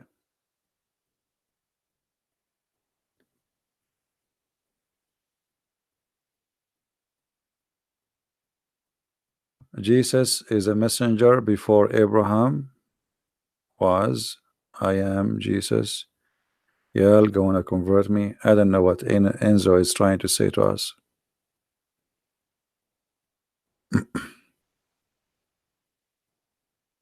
Yeah, I fear stupidity because there's no solution for stupidity. You see, there's ignorance and there's stupidity. Ignorance, we can fix it. Stupidity, we cannot. You know what I mean, guys? Like, for me, I am ignorant in English. As an example, I make a lot of mistakes in sometimes pronouncing or grammar, or, you know, I'm ignorant in English. That can be fixed. You can study more and more, you know, practice, etc. It can be fixed. But stupid person, you cannot make him. Like in China, they say he left as a donkey, he never came back as a horse. How you can make a donkey a horse? You cannot.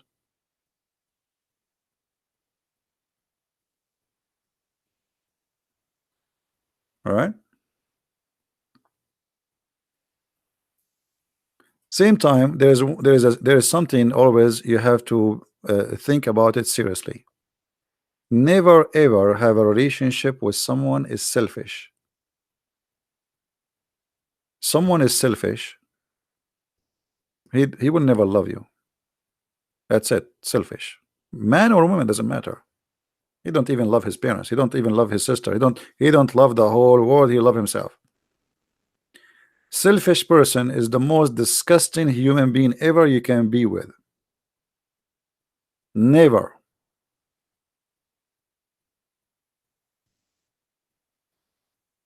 Never ever be with a person he think about the whole world as me. Everything is about him or about her. That will be one of the biggest mistake you do. Someone he believe I love me. He will never love you. She will never love you. They are selfish. And there's many ways to know if a person is selfish or not.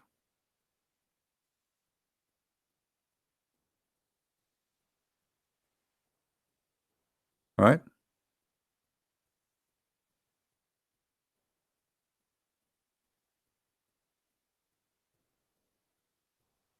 And I'm not saying anything to insult anyone. I'm just sharing with you what I believe.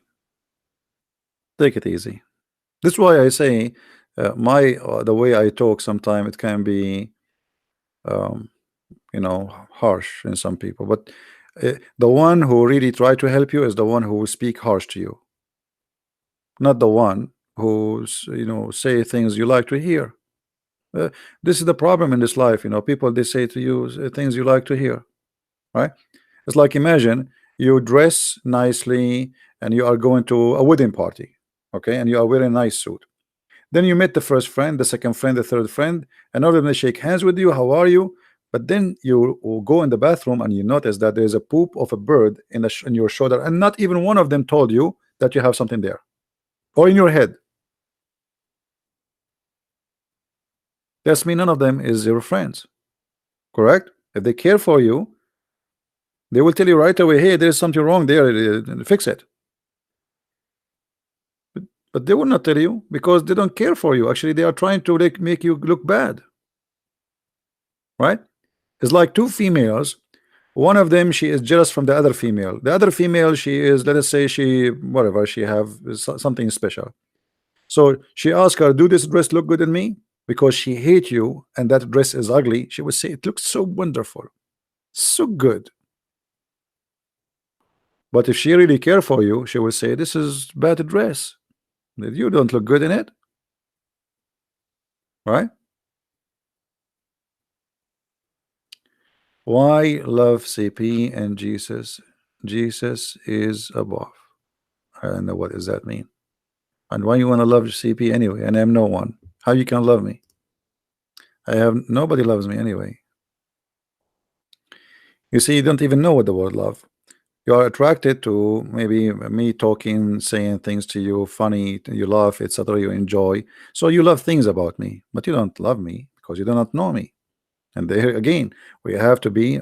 Don't be shallow. Don't be shallow. You love an actor because he is in that movie, sound good, like, I like you, but if you maybe if you sit with him for 5 minutes, you get disgusted, right? Anyway, and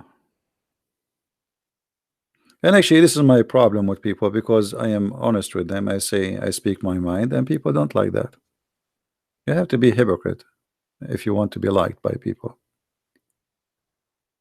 um, the more you are a hypocrite, the more people like you.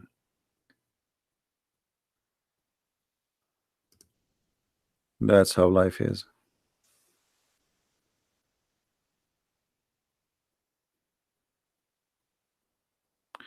Listening to the Queen speak.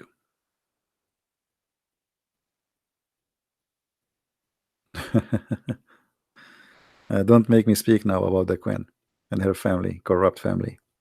Anyway,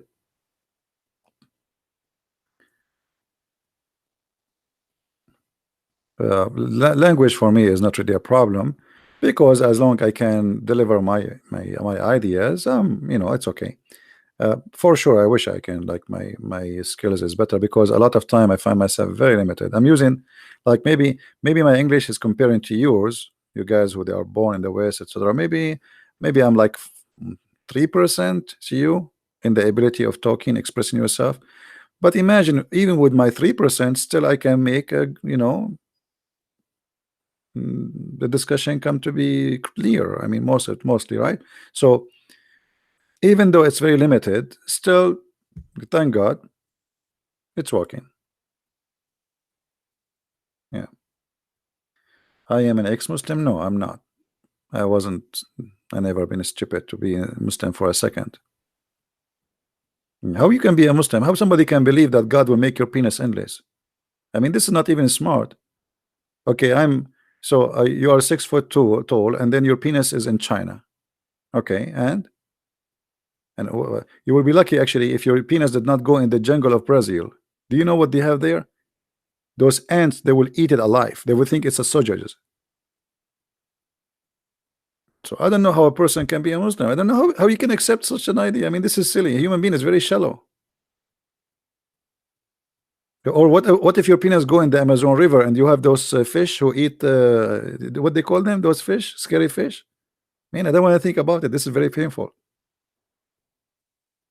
In a second, it's going to disappear, and Allah will make it longer, and it's going to eat it again, and Allah will make it longer. Right?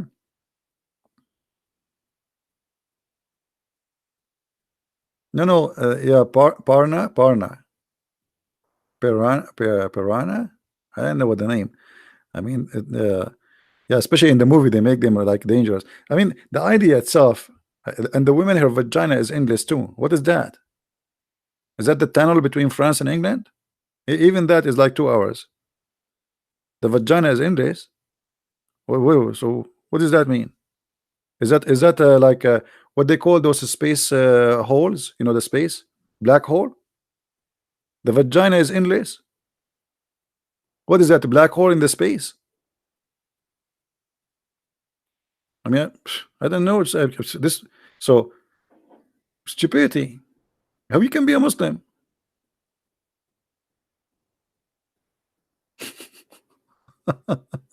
Yeah, because in Arabic it says ذكر كالنخلة السحوق and وفرج يسع ذلك, which mean a vagina which fit for that. It's endless. As long the penis is endless, it says the vagina fit for that endless penis. So it have to be endless too. So endless vagina, endless penis.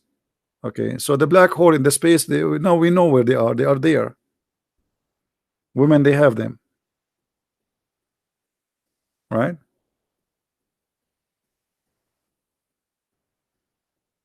No, Allah is not about he love a human sexual. There's no Allah. This is Muhammad. He knew how corrupt a human being is, and he knew how the devil come to you always through the windows and doors. What do you like? You like food? You like sex? You like money? What do you want? Even if you like God, he will come to you through God. The devil, he always, isn't it the Messiah? He says to you, be aware of false prophet. They will come to you in the clothes of a sheep. This will come to who? To the Christians, because the Christians, they love God, right? So he will not come to them from the door of sex and etc. No, he will come to you from the door of God. He will dress as a sheep because you like the sheep. You know, it look decent, beautiful, honest. So he will dress as a sheep. So what the Messiah is saying, that's the Satan, he transform himself in the way you like. He can come to you in politics, like, you know, you go and vote for abortion, killing babies, you know, and they convince you that this is the right of every woman. I mean, what about a human being? So we defend the rights of animals from being killed, but we kill babies. So always the devil, he try to make what you will do acceptable, right? So he come to you from many doors, from many ways, or in many forms, and Islam is one of them. You know, the devil in Islam, you know, he tried to present himself that he's God, who wants you to believe in one God, and who wants you to be a better person, but in the same time, go and kill them wherever you find them, right? How you are God, and the black dog is the devil. I mean, you see, like, if you think about this story here,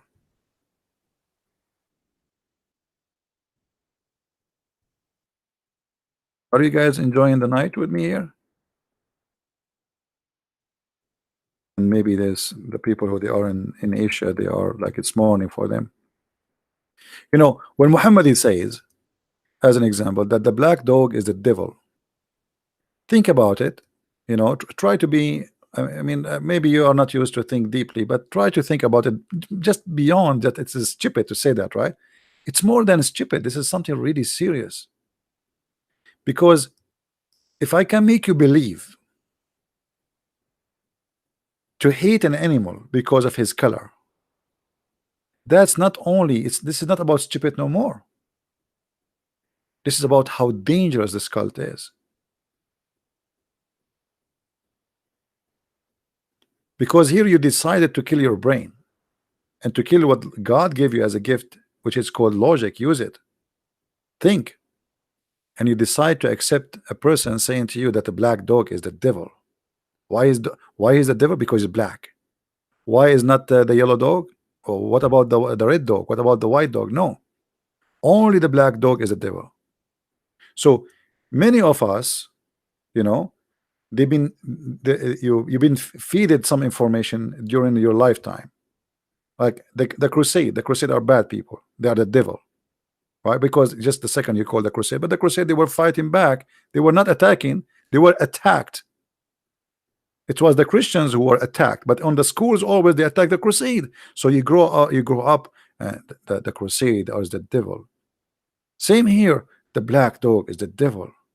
You don't even want to think, you don't even want to search, you don't want to study. Okay, let us see how the black dog is the devil. Is that true? Is that possible? Or we just take things as people they say to us, just because somebody said something, and we take it, and this guy supposedly they call him prophet,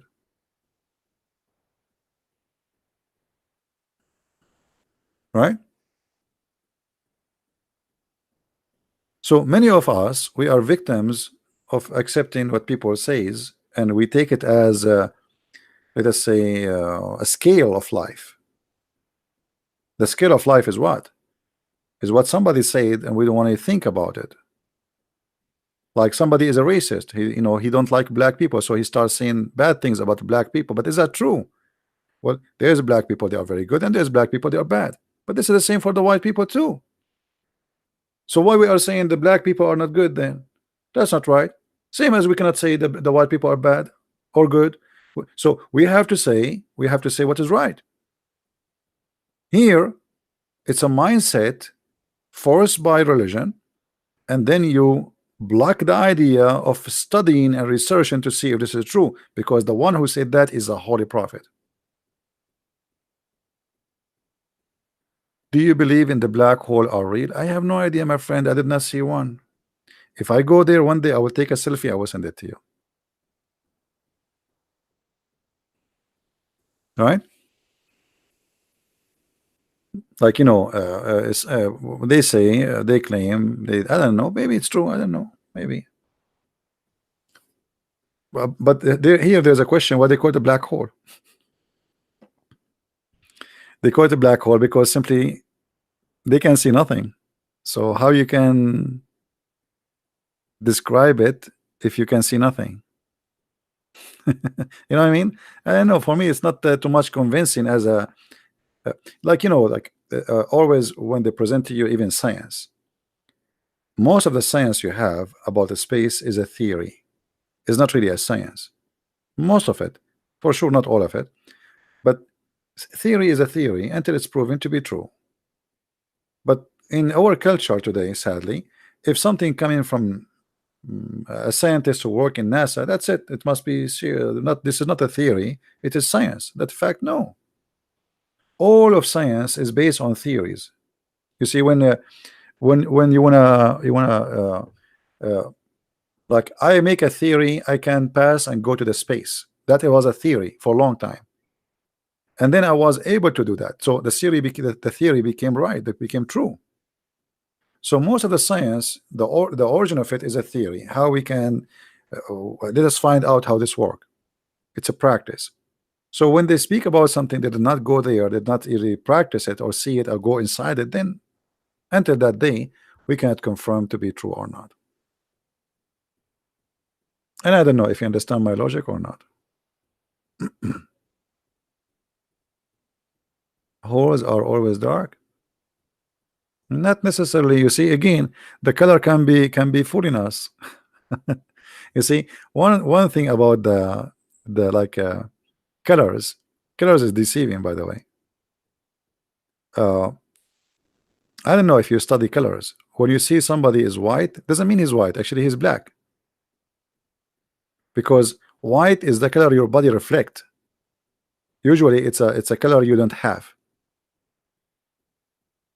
So if you see something red, that's mean he is not red, or the color is not really red. He is not painted by red. He's painted by a color. Suck all the colors, reflect that one. So always we are being deceived by knowledge about colors, or what we see around us. And seeing not always is true. Seeing can be deceiving. All of you, you know something is called mirage, right? If you drive in the desert, you see, you see water. You know, you see really your eyes showing you water. You see it all the way. You drive in the street, you see water, water, water, water, but there's no water. So sometimes seeing can be deceiving, right?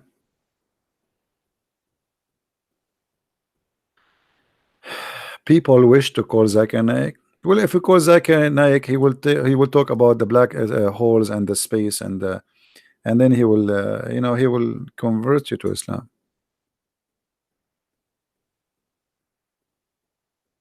Yeah. Doesn't the Quran say free slaves? This is a good question. No, the Quran doesn't say really free slave to free them. The Quran says it's a penalty. Let me explain to you. What do you like most of your property? What the Arab like most of their property? They're slaves. So I will make you free a slave if you do this. If you break the law of Allah. If you kill a Muslim. So this was a penalty, not a reward for the slave. Do you understand what I'm saying? Guys, do you understand me? Like I say to you, if you cross and the light was red, I will force you to free a slave. So I'm not saying free slaves for the sake of the slaves. I'm saying free the slave for the sake of enforcing the law which you hate.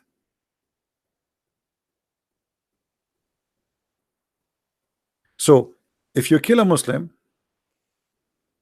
okay, free a slave. So now you don't not kill a Muslim. But that is a dangerous too, because you free a slave, we capture them again. There's many hadith of Muhammad about people they free slaves and Muhammad he slave them again, right? Sahih Bukhari is full of them. So what the point of a freeing a slave, and then you will bring more slaves? Muhammad he did not abolish the slavery war. You know, he approved it. The Quran says even you can reap them.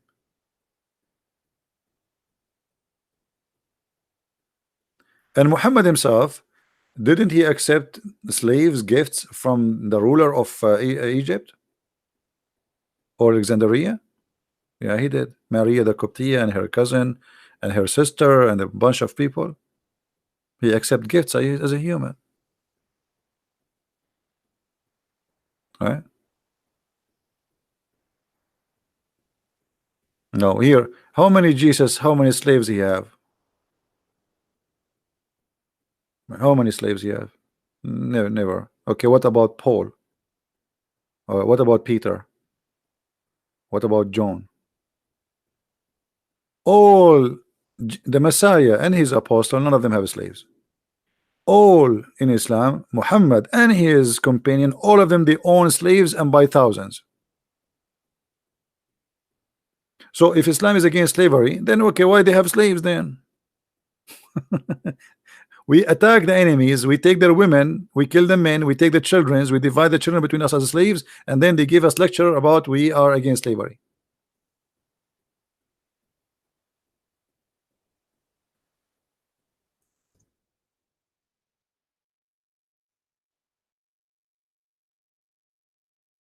Look at this. I heard that Allah Messenger, I heard Atiyah, etc., etc., were presented to the Allah Messenger in the day of Qurayza. Those who have a pubic hair had a growing will be killed. So now Muhammad attacked this tribe, they are Jews. He make the men strip and the children too, And any child he have little hair around his pubic area, he will be slaughtered. Do you see it? And the rest, they made them slaves. You see here, they says, let us go to be alive, not to go to be free.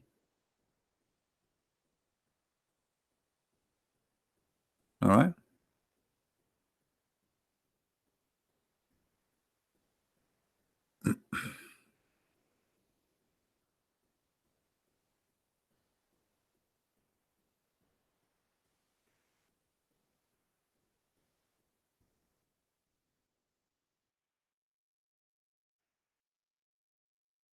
Let's see if we can find different hadith. Anyway, I think we have enough for today. So guys, did you learn something good? I hope people will download the video because we are not going to keep it long in my page. And I hope yesterday, did you enjoy the time with David Wood yesterday? Was it good? Did you like it? Many of you, they text me, they says, why you don't be there, you don't be there. Okay, he invited me, I went there to make you happy. And always, when somebody speak about something, a foolish man, after he speak for 2 minutes, you will notice he's a fool. Actually, always stay away from a person he don't talk, because there's no way you will know if he is smart or foolish or stupid. The more you talk, the more you get busted. You know what I mean?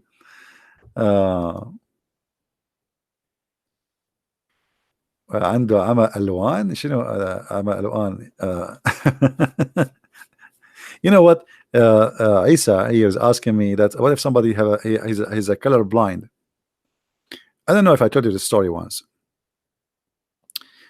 Once a priest, this is an Orthodox church, I visit many churches and I do seminars everywhere. This priest, he called me, he said there's a guy, he come to our church every Sunday after the service. After the service, like the churches, they have like a coffee, people sit together, so this guy, this is an Arab Christian church. This guy is an atheist. He come to the church and he start making fun of those nice Christians, and they are not rude, they don't know what to do with him. So the priest, he said, there's a guy, he come, and I know that nobody really can deal with him as you do. So can you come next weekend? I said, well, I will be busy, but just to help you, no problem. If he is there, call me and I will come, which means I will come really after the service because I have a room to open, etc.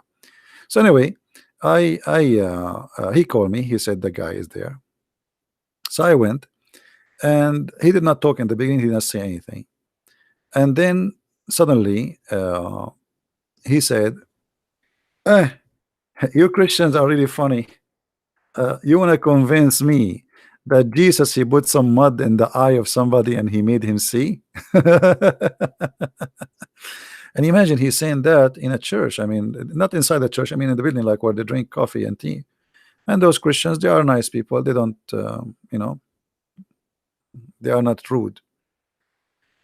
So I said to him, I was waiting for him to talk, I'm there just for him, but he have no idea. So I said, okay, well, can you tell me what do you do for a living? Because before they told me he's an eye doctor. That's why I asked him, can you tell me, I know he's an eye, He said, okay. He said, I am an eye doctor. Why? I said, well, it's really funny because as I know that eye doctors, all what they do, they put sand in the top of the eyes of somebody and he will see better. He said, what? He said, don't you eye doctors, that's what you do? You put sands on the eyes of people and they see better. He said, yeah, but this is a different story, this is different. I said, hold on, if you exist 2,000 years ago and you say to somebody, I'm going to put sands in the front of your eyes and I will make you see better, don't you think he will think that you are crazy and stupid? He said, yeah. So this is exactly what you are doing.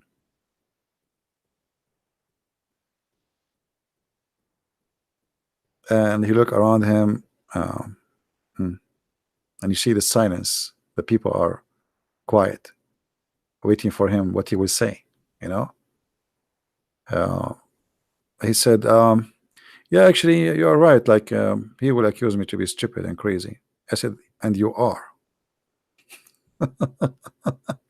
And since then, he never come to the church. He called the priest. He says, "That guy who was then there, is he there? Is he coming? Is he still coming to the church?" He's not coming no more. He called the priest. He said, "This guy is still come. Is still he coming? Is there? He's coming." You know? Yeah. No, he's not. He's a atheist. He's an atheist. Yeah. But I mean, the logic. You can use your logic, but sometimes always you have to use the logic of the person to get him busted. We as a Christian, when we talk to people, we use our logic. Like a guy, a Muslim, like you saw the Muslim when he come, he starts saying to me, "Jesus died. How he can be God?" Right? I did not use my logic. I use his logic. Use their logic, you will torture them. You use your logic, you're wasting your time. They cannot deny their logic. They just use their logic. They use it. So try always not to use your own logic. Use their. All right.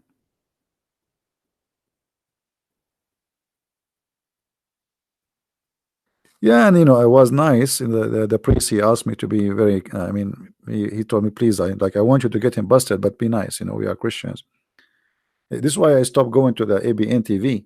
ABN TV. Each time I want to go on TV, the owner of the TV, he speak to me. Please, Christian Prince, please be nice to the guy. We are Christians and we need to be. And okay, I know, give me a headache. Like 15 minutes, giving me a lecture about how to be nice with the guy. So why you are bringing me? I'm not nice. Like they want me to get the guy busted by being nice. How we can do that, right? How often you do debrief yourself from this logic? Well, depend on the logic. Sometimes logic is a good word, but sometimes describes something foolish. As we mentioned the story of the chain. You remember the guy who asked, "Do you have a chain?" So logic is as a definition is good, but the contain sometimes is stupid. Depend on the person. You see, the logic of a Muslim is what? That he pray to Allah 5 times. He hate the infidels. He go to heaven, or he go and kill himself or kill others, and then he go to heaven and Allah will give him virgins and they have their legs open.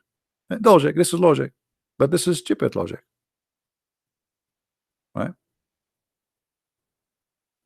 There is a logic, and there is stupid logic.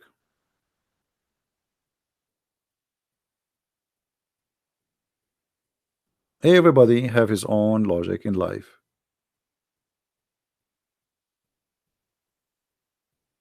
Well, he can call me maybe next time. Now I don't feel like talking to any Abdul. Everybody he think he have the right logic. Every one of us.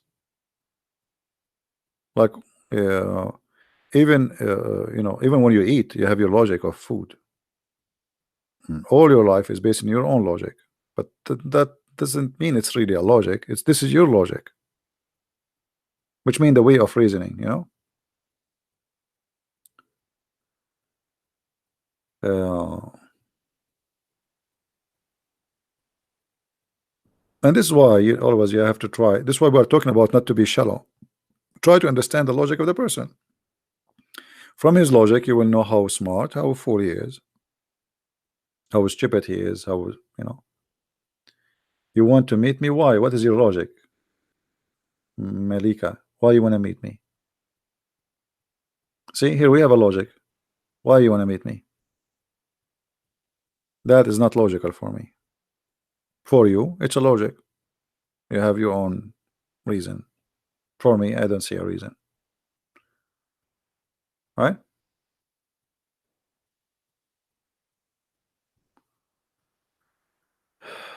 House been okay. House explain 355. Maybe later, we can. Today we have like a long topic and we are done. Um, thank you, Diana.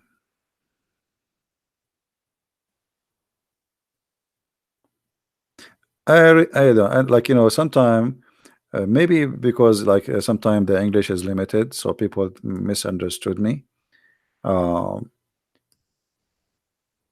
if you ever misunderstood me, please ask me to repeat again or to explain more.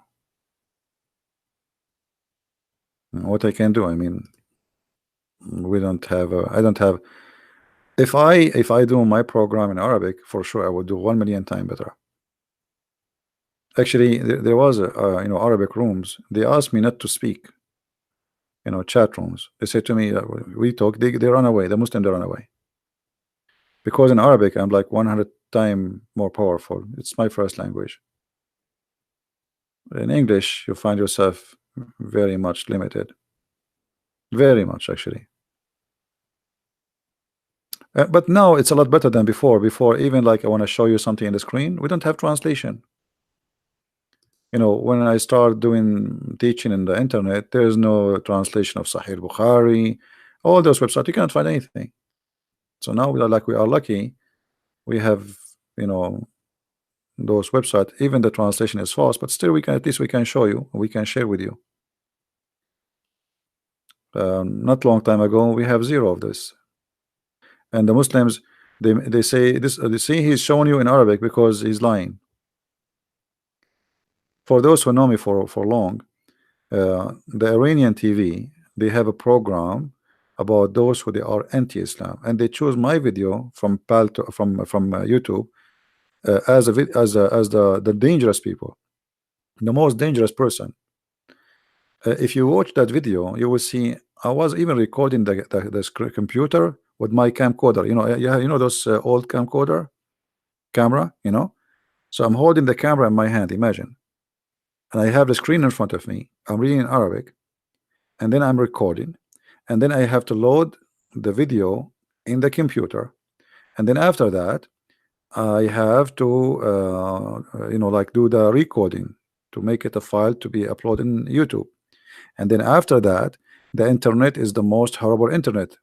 For those who do not know, I don't know how old are you guys, but in the beginning when we have internet, it was the most horrible thing. It's so slow. It worked by the phone. Sometimes even the phone don't go through. You have to dial a number. I don't know how many of you remember those days. Do you guys remember? Not like now. You have a very fast internet. You have the Wi-Fi. You have the this is before cell phone.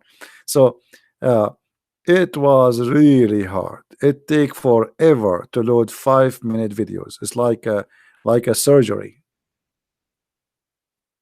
Yeah, dial up. You dial up. Oh, the number is busy, or your modem is stuck. Your modem is stuck. Your modem cannot go. So it was really horrible. So now, like you can. I mean, we have different world today. Totally different world.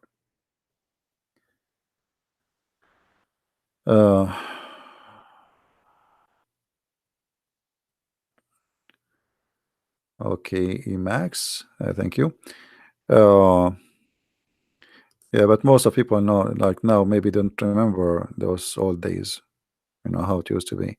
So anyway, like to make a video before, it used to be really hard, very hard. Not like now. I can share with you on the screen, and I go live. We can't compare. We can't compare. Life is so different from before. And this is the funny thing about today, by the way. If you ask a woman today, she said to you, "Oh, today I'm tired. I did laundry." Don't they say that? What laundry? You don't do laundry. You put the clothes in the machine, you push the button, and then the clothes come out. Not only they are ready, they are dry. So what the laundry you did? You want to see what laundry was? Go and see, check my grandmother. I'm tired. I was doing shopping. You said she's tired, or he is tired. He was doing shopping. Go and see how it take them to make bread. They wake up 5 a.m. in the morning, 4 a.m. in the morning, start making the flour, the dough, and then she work hard, and then she work for 2 hours, and then she go and do prepare a breakfast, and then she come back, and then she have to light the fire by her hands. I mean, you guys, you have no idea. You are lucky. Go and see back in time and see people how you used to live. All right, But now they complain from doing laundry. It is, we push the bomb and then the clothes come ready. And then what we are tired from? Because we put them in the drawer. This is the tiring thing. We put them in the drawer. I mean, this is very tiring, right?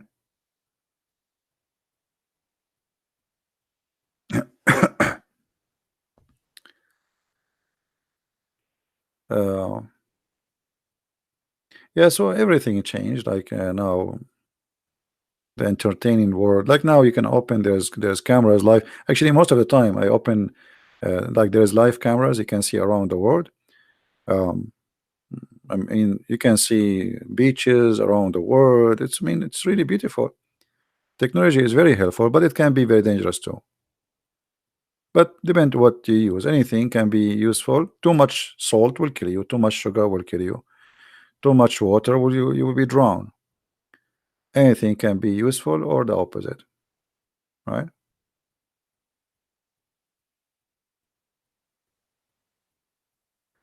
لقد كنت عبدولا. I like your Abdulan language, my friend. Isa, he's saying he was Abdul and now he is not no more. So he is an ex-Muslim. He's saying to me in Arabic.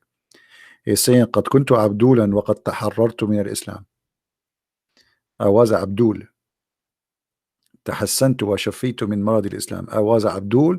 This is what he's saying in Arabic, Isa. Very good for you, my friend.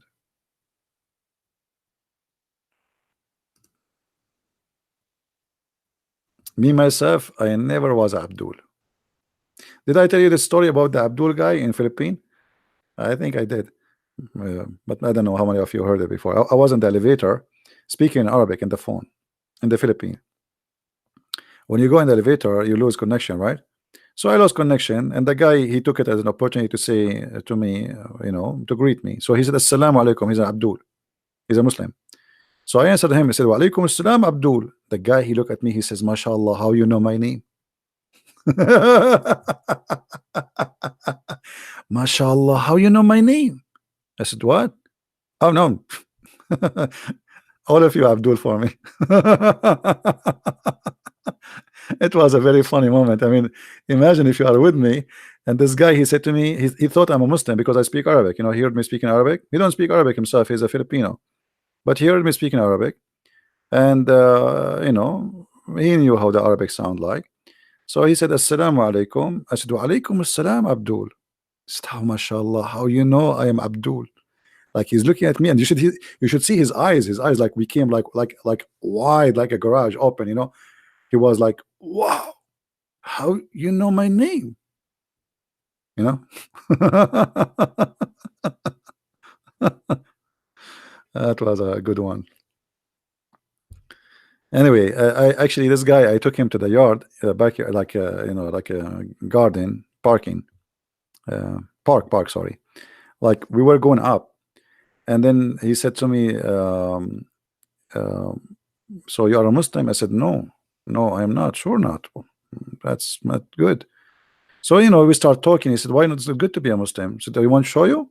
I said, sure. So we, instead of going up, we stopped the elevator and we went down. We went to the park. I sat with him for some time, and he keeps saying, there's no way in the Quran it says that. There's no way it says. He have a Quran with him. He sounds like a very religious. Uh, anyway, he said he will ask his scholar, and he will come back to me about what he heard from me. After a while, I saw him in the mall, and he have a wife. She's wearing burqa with him, totally burqa. She saw nothing, her hands covered. He looked at me. He's saying like, he making a move with his mouth, his eyes, which means don't talk to me. He was afraid in front of his wife to talk to me. So I did not talk to him. Like, don't talk to me, right? All right. Wa alaikum assalam, Abdul.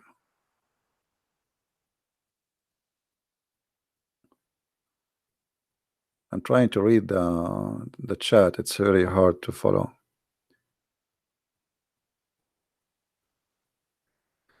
I hope your book will be translated to Pasha, Indonesia. As I know, some people are translating, but people they say I don't know if it's true or not.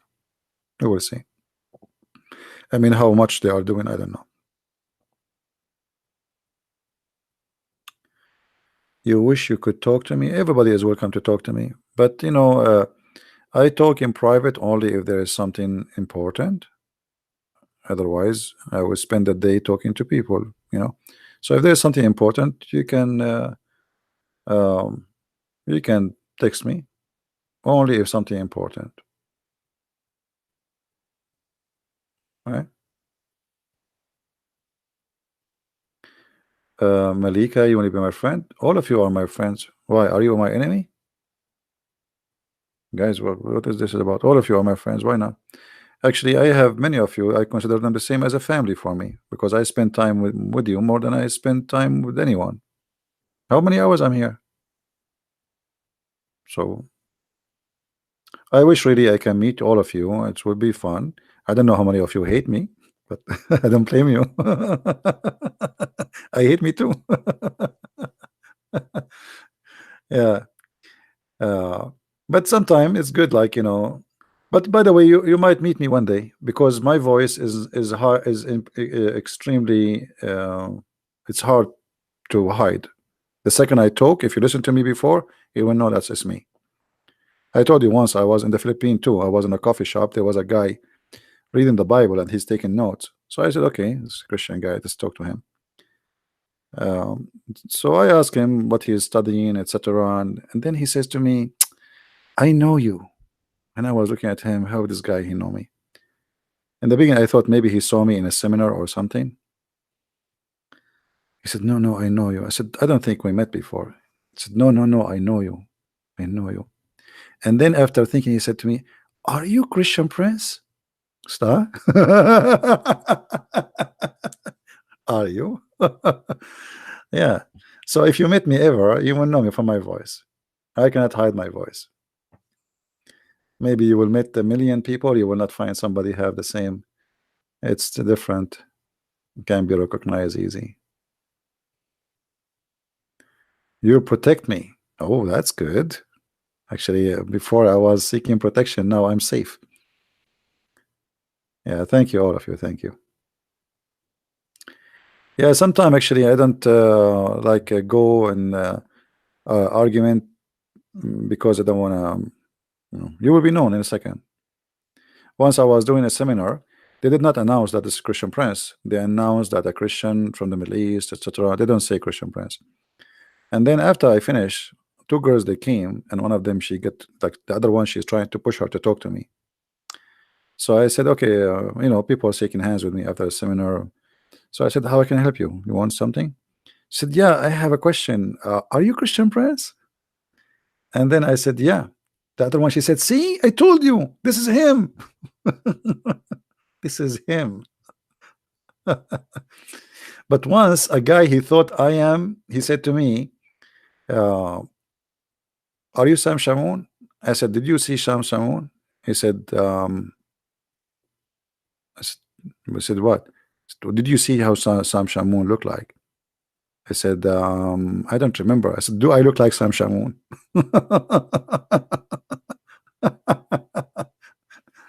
I mean, I look so far from Sam Shamoun. The guy asked me, are you Sam Shamoun? Sam Shamoun, like if he have a video, like if he's a person he don't go in video, I would understand him. I think maybe, But anyway, yeah, you do security. Yeah, the true security is security of the mind.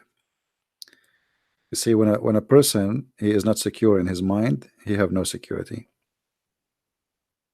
Because the first thing you live in your life inside the box of your head. There is all your fear, your trust, your life, your pleasure, your wisdom, your sadness. So try always to look for security in different way.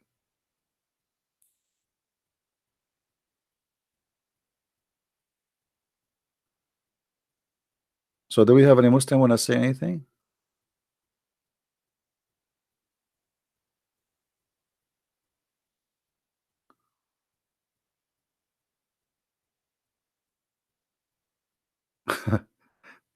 Ahmed is saying, once I fell asleep listening to Christian Prince debate, I ended having a dream. A client of mine was yelling at me, but CP voice was attached to his body.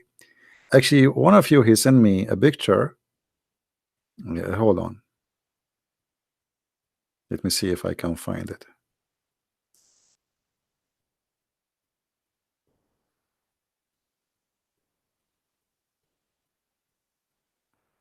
Sometimes things are funny.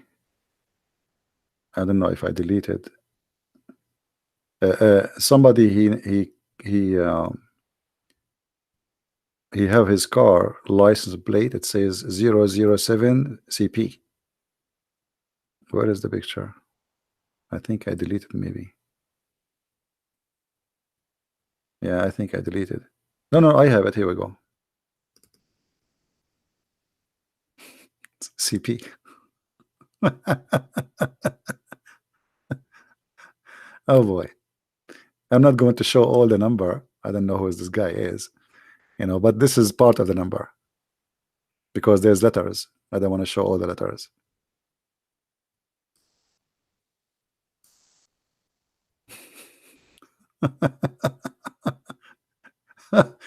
That's funny, isn't it? 007. This is James Bond, CP. Yeah. I don't know even what country is that.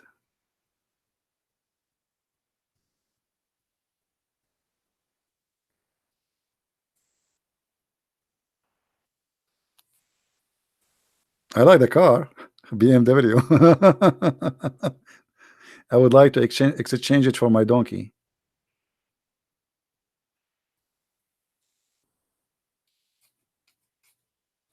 Yeah, 007 CP. I don't know where it is. I'm not sure really. Anyway, guys, I think we have enough for today. And feel free to download the video. You can cut it pieces, the part we are talking about marriage, etc. For those who like to help us. And especially the part where it says that Muslim men, they can rent you, as a female. But always my advice for all men and women, especially women, women are very emotional and they are driven most of the time by emotion. And sometimes men, they take advantage of your emotion. So you have to be careful. You have to be in control of yourself. And don't be, you see, even in America, they say easy come, easy go. Is that correct? They say that easy come, easy go. So don't be easy.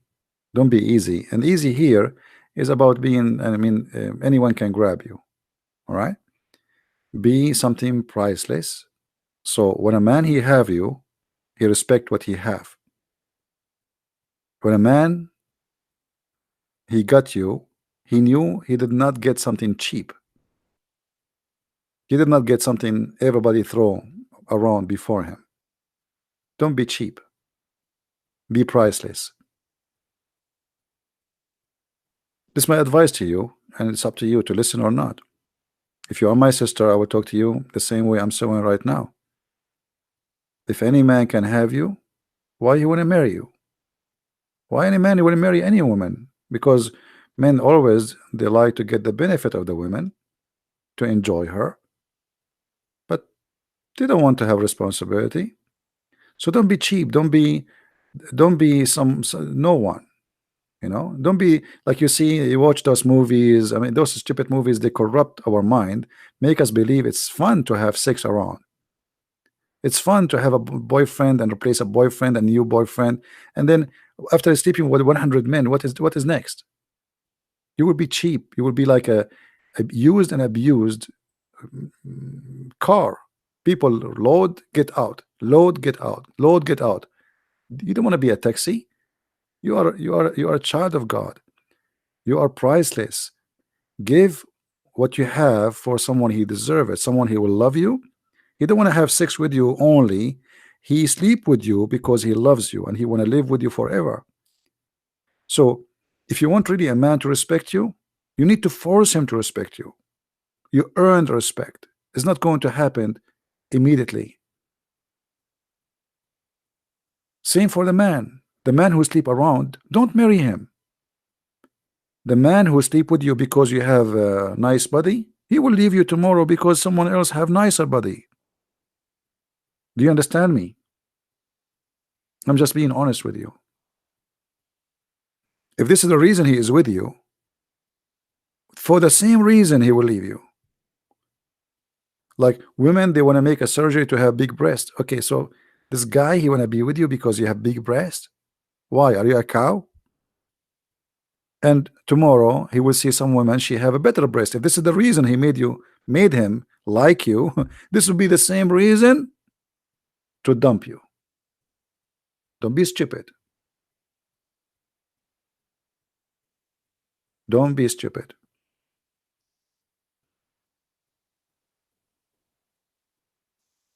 This is why I say always try to see someone who loves you, for things will grow, not things will shrink. Your beauty will shrink. Like somebody is proud, I have a nice body. I just saw somebody in the text saying that I have a nice body. Well, your body will not be nice. Just wait. The older you get, the faster you notice how much maintenance you need. You will carry a bag of medicine with you, even if you want to go to the bathroom. There's only one thing can grow. That is, your spiritual life and your wisdom. So marry a person who is wise, who love you, for his wisdom will lead him and will lead you to live together in a better life. A person who he think he going to the gym, okay, I'm going to the gym, I'm going to have a big muscles so the girls will look at me. This is a shallow person. He will not stay with you, trust me. The first girl he see her wearing shorter skirt than yours and she have nicer legs than yours, he will leave you and go for her. Right? But anyway, sometimes it's very hard to convince people about what's right, what's wrong. And that's why they end the wrong end. You will end the wrong end if you don't treat yourself carefully. To women, don't ask mahar. I don't know what you mean. When a woman is strong, then only the strong will approach you. I don't know what does that mean. It's not about strong. This is not about strong. It's about reserving yourself from being tempted. Temptation is very powerful. Sometimes you feel lonely. Sometimes you have needs. Your physical body have needs. We cannot deny that. So you have to fight your needs in order to get what is right. It's like, somebody want to eat and I want to eat now. Okay. But if you wait maybe 30 minutes more, we can have a better food. So what people want, they want just life became a fast food. And today, sadly, if you are, I don't want to use the word, but I have to use it. If you are a whore, they say you are nice, you are cool. Cool, you are cool. You are open-minded, you are fun. But in their eyes, trust me, you are a whore. They don't respect you. They speak about sleeping with you as if you are, they're proud about sleeping with you. So why you want to do that?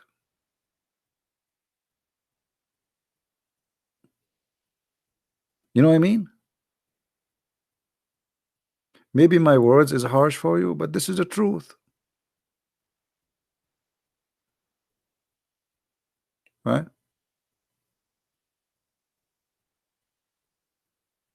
Look at the comments, guys. Look, people, they don't listen. I have a nice body. Okay. So what if you have a nice body? And what is next? Do you think the Korean should be forbidden? The Quran should be forbidden? Well, I don't know what it should be forbidden, but you cannot forbid a book because it's impossible to forbid a book, first of all. Like the Muslims, they forbid my books, but my books is there. They forbid my videos, but my people hear me. So it's not forbidding the book will solve the problem. it is speaking to the mind of people so they will not believe in it. This is more powerful. Otherwise, if you forbid something, sometimes forbidding something make it more attractive. You know what I mean? To fight drugs is not just by saying I'm going to go after drug dealers, but if you make people don't buy it, if you convince them not to buy it, then drugs, nobody will import drugs. Is that correct? Why there's drug dealers? If nobody buy, there's no drug dealers. Is that correct? Okay. Well, so the best solution is make people more aware of the danger of drugs, and they will not buy it. Then nobody can sell it. Then even if you bring drugs and put it in the street, nobody will take it. As simple as that. So people always fight things in the wrong way. Like I fight it, so I force my law, like in Saudi Arabia, you know, you cannot have sex without contract, or supposedly, which is a prostitution anyway. But people, they do, and the more you force it, the more they do it. It is the most corrupt country ever. Everything happening there. I remember the story of the limousine company. You call the limousine car. If you are a female, they send you a male from Bosnia to sleep with you in the back seat. If you are a male, they send you a female from Bosnia or from those poor countries in the east of Europe, Muslim countries, and you know, it's a limousine in the car. You know, nobody drink alcohol more than them. Every year, hundreds of people die there because they drink perfume. Imagine perfume. So here we go. Alcohol is forbidden, but is it really forbidden? It's not. It became more attractive. So forbidding things will not solve a problem, right? It's not really what make life better. Anyway, guys, I want to say thank you for being here. This video will not stay long, so I will keep it there for a few hours and I will take it down. So for those who want to download it, feel free to download. And again, for ladies, I apologize if I use sometimes words might sound harsh for you, but trust me, it's for your benefit. So nobody can take advantage of you. Be strong, don't be cheap. Let the man respect you, force him to respect you. Don't be available to anyone. You know, there's a hadith about a guy who have his wife, anyone can touch her. I mean, look what kind of life this life is. Anyone can touch her. So even the man who marry you, he will not feel special. You have many men before him, and maybe you will have many men after him. So why you what? No comment. Thank you guys for being here. I hope what I shared with you was good. And if it was not good, don't listen to me. Maybe I'm not right. Thank you, Lord, for having all those people here. And thank you, Lord, for those who help us and support us. And I really appreciate all of you. And I receive a lot of messages full of love, and I don't know what to say. I feel bad because I cannot respond to you, but I apologize. Really, it's too many, and I cannot really answer everybody. I prefer to come here, you know, because English is not my first language too. So sending back emails, like some of you send me wrong email. For me, if I send you an email, I would say thank you for your kind words, or you know, it's not easy for me to type back. So you want to talk to me here in the chat. I will answer you. I will be happy to give you the time you deserve. So with this, I want to say thank you, guys. May the Lord bless you, and until we see you soon again, Christ is Lord and Islam is false. God bless. Take care.